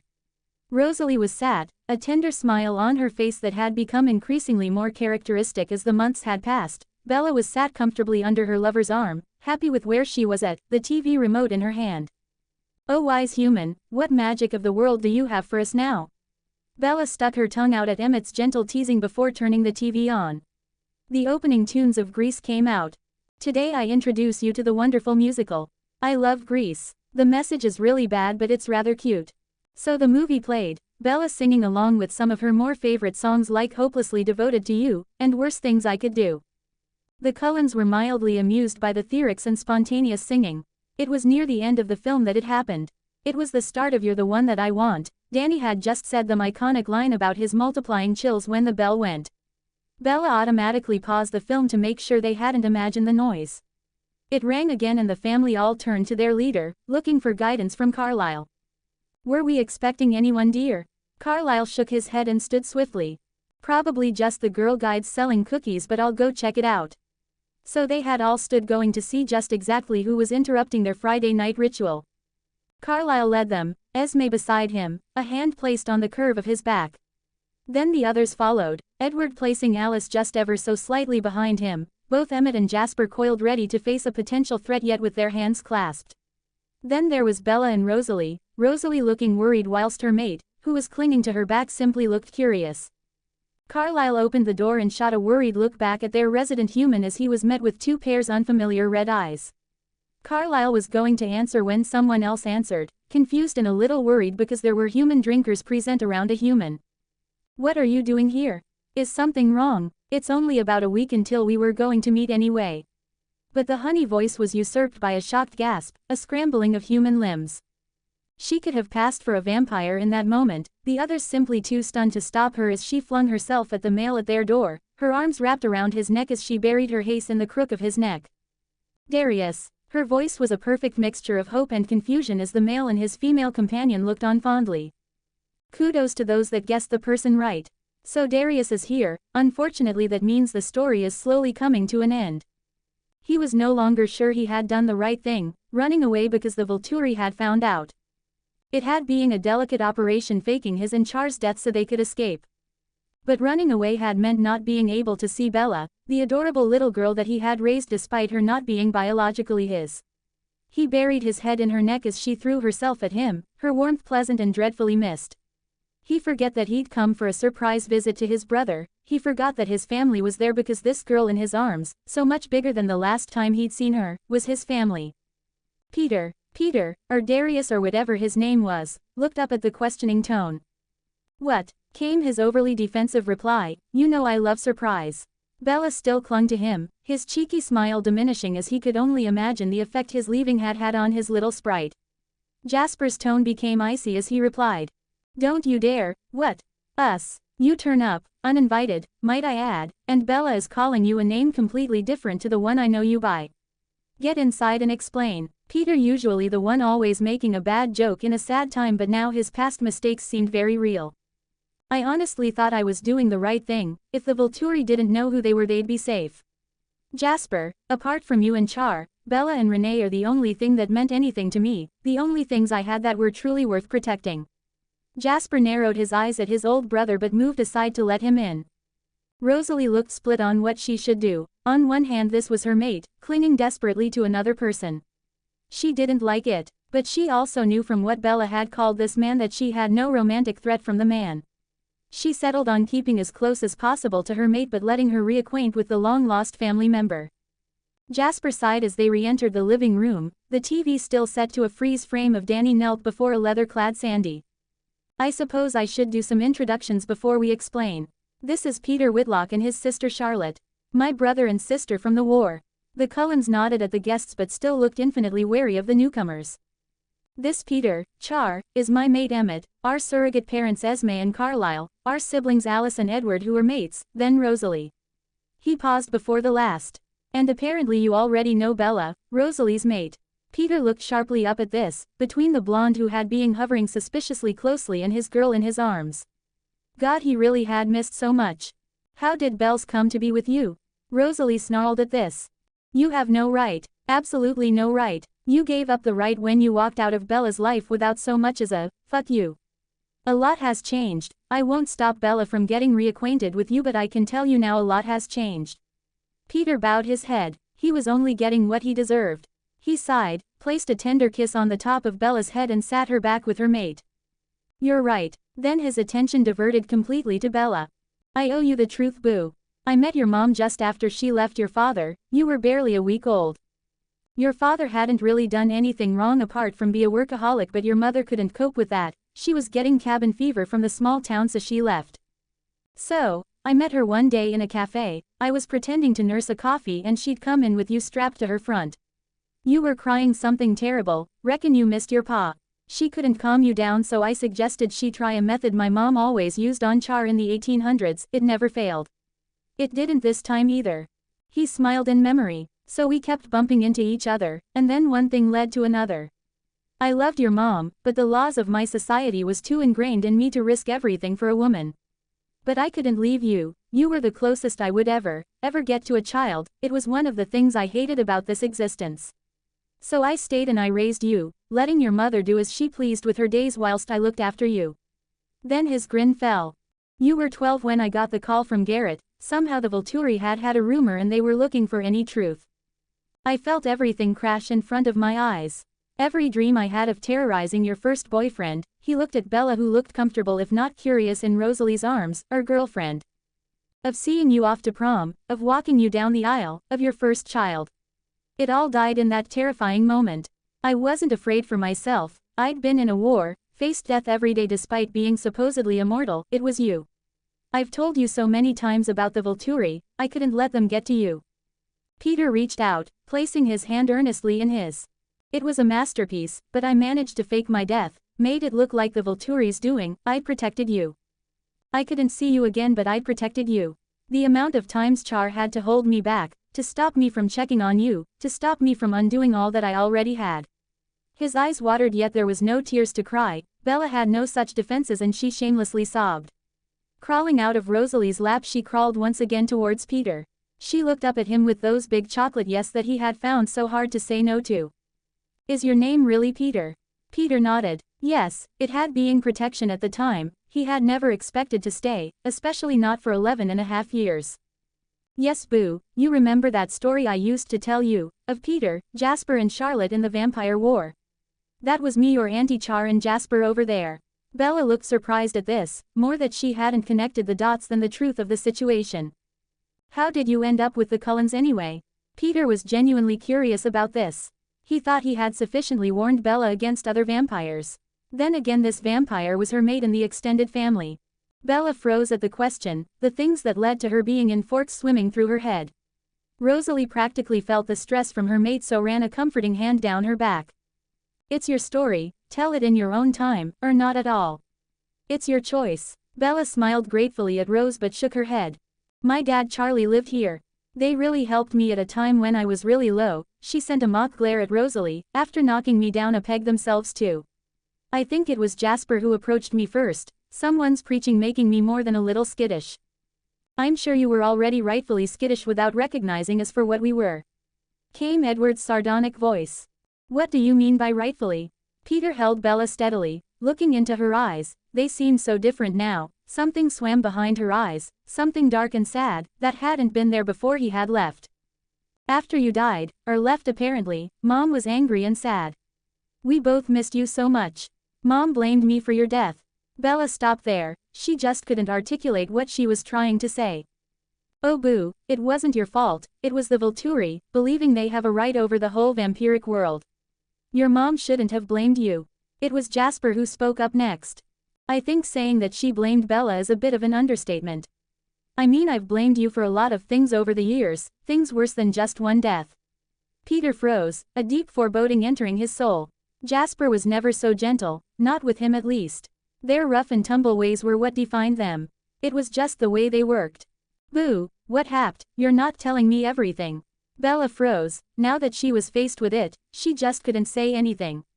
She shook her head, avoiding all eye contact. Rosalie shook her head and spoke up. She hated seeing her Bella in such distress.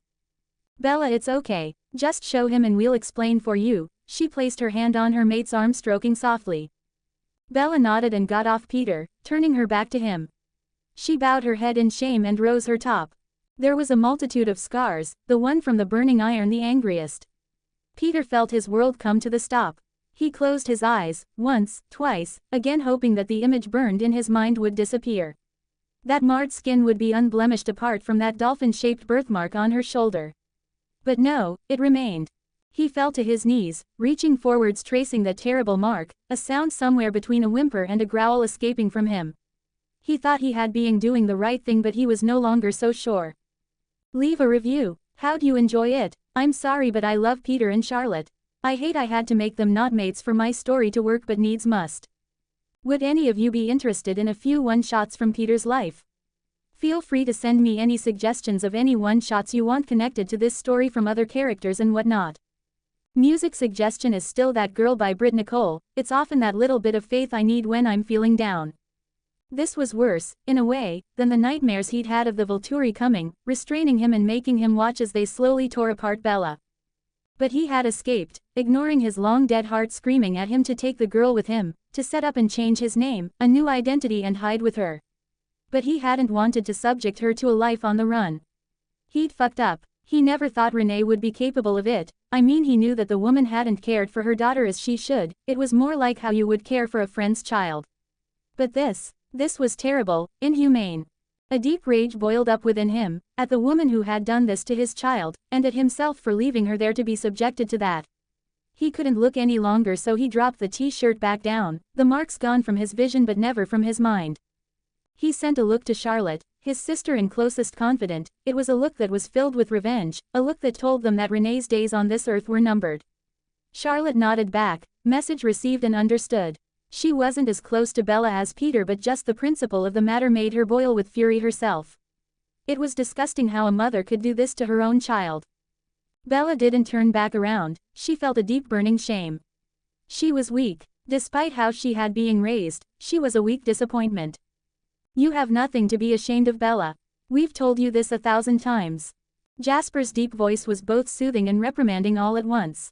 Bella, outside of her obvious closeness to Rosalie, had become especially close to Esme and Jasper. Esme due to the mothering arm that she always held open, willing to comfort and listen, whatever time of day it was. Jasper, she now realized, reminded her a lot of Peter, so she had gravitated towards him as well. As a consequence, the words had an impact, even though they were nigh impossible to believe. Bella nodded at the words Jasper said, but she didn't believe them, not truly. She doubted she ever would. Her own lack of self-worth had been engraved into her skin. It would always be part of her, however much shame it brought her. Jasper could feel the disbelief, even if it was less than the first time they'd told her of her self-worth. He would honestly tell the girl of her self-worth until she was blue in the face. He wasn't sure if it would ever fully sink in. As Jasper has said, his encouragement, Rosalie had sent a sharp look to her girlfriend. And it wasn't to be harsh, more in anger at the feelings that the girl clearly had. She wrapped an arm around her once again. She knew that she didn't need to use words, that she could just provide comfort. Today was just meant to be a simple day, their usual pop culture Friday. Instead, it had been an emotional roller coaster for all of them. No one had really computed their feelings. It was during the lull, in the time they took to try and process what had happened, that Bella fell asleep. Her almost desperate grip on Rosalie weakened slowly as she slipped into unsteady sleep. For the first time since Peter had arrived, Rosalie smiled a true smile. A sleeping Bella never failed to make her smile. She looked so beautiful, every stress fell from her face, every doubt fell away. She just was the most beautiful person Rosalie had ever known and would ever know. There was a time that Rosalie had thought that person was herself. Now she knew how very wrong she was. Rosalie carefully lifted Bella's legs so they were up on the couch, her head resting in Rose's lap as said vampire rhythmically ran a hand through mahogany locks. It was now that they felt they could say what they really thought of Peter. The anger they felt at the man that had just abandoned their Bella. You abandoned her. Peter looked up sharply as he heard the pure anger in Jasper's voice. Peter was entirely too familiar with that tone, yet this time it was even harsher. This was the voice that his major used when he'd fucked up. Phenomenally.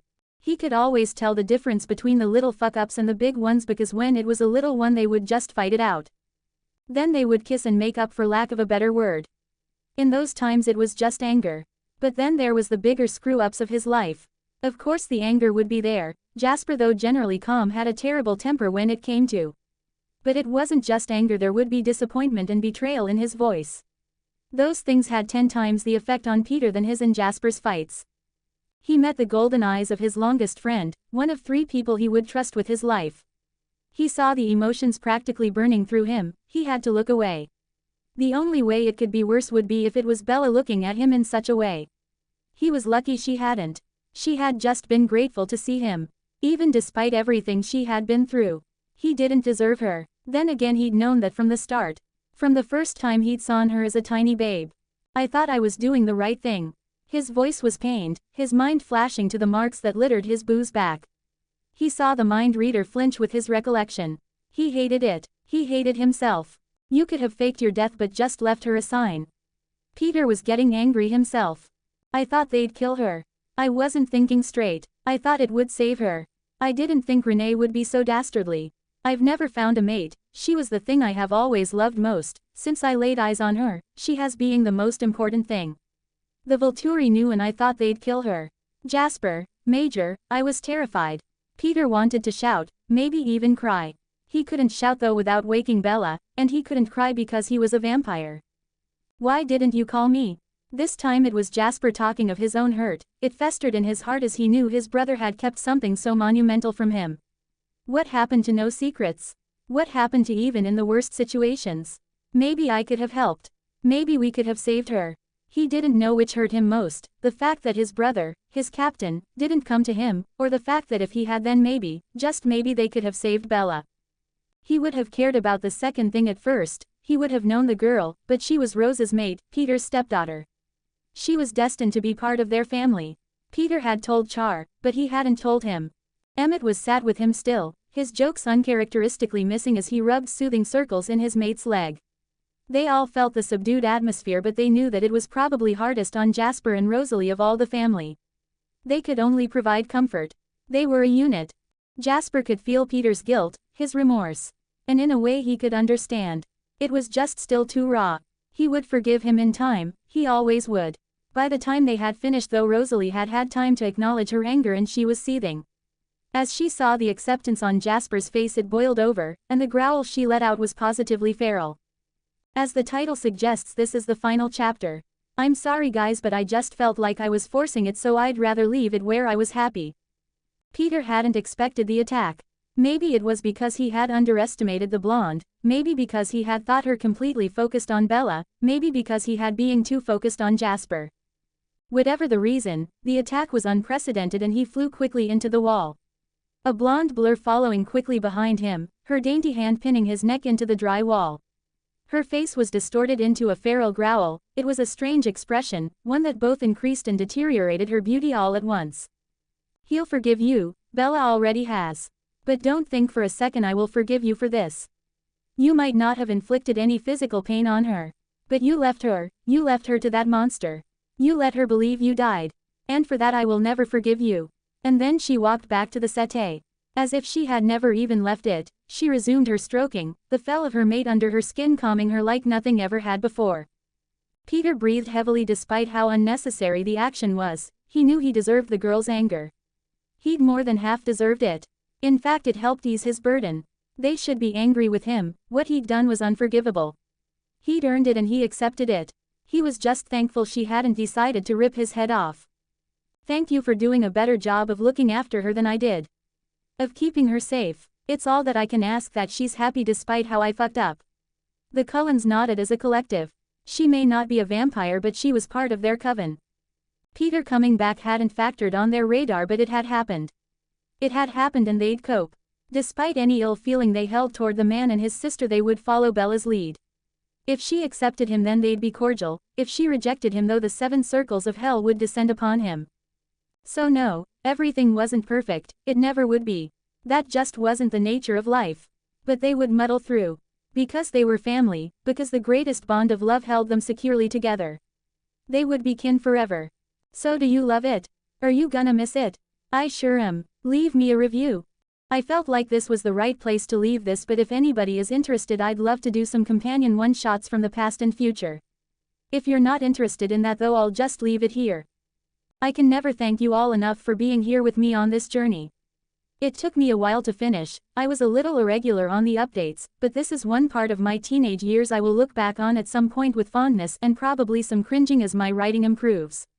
I love you all XX. Juxtaposed soul. The end.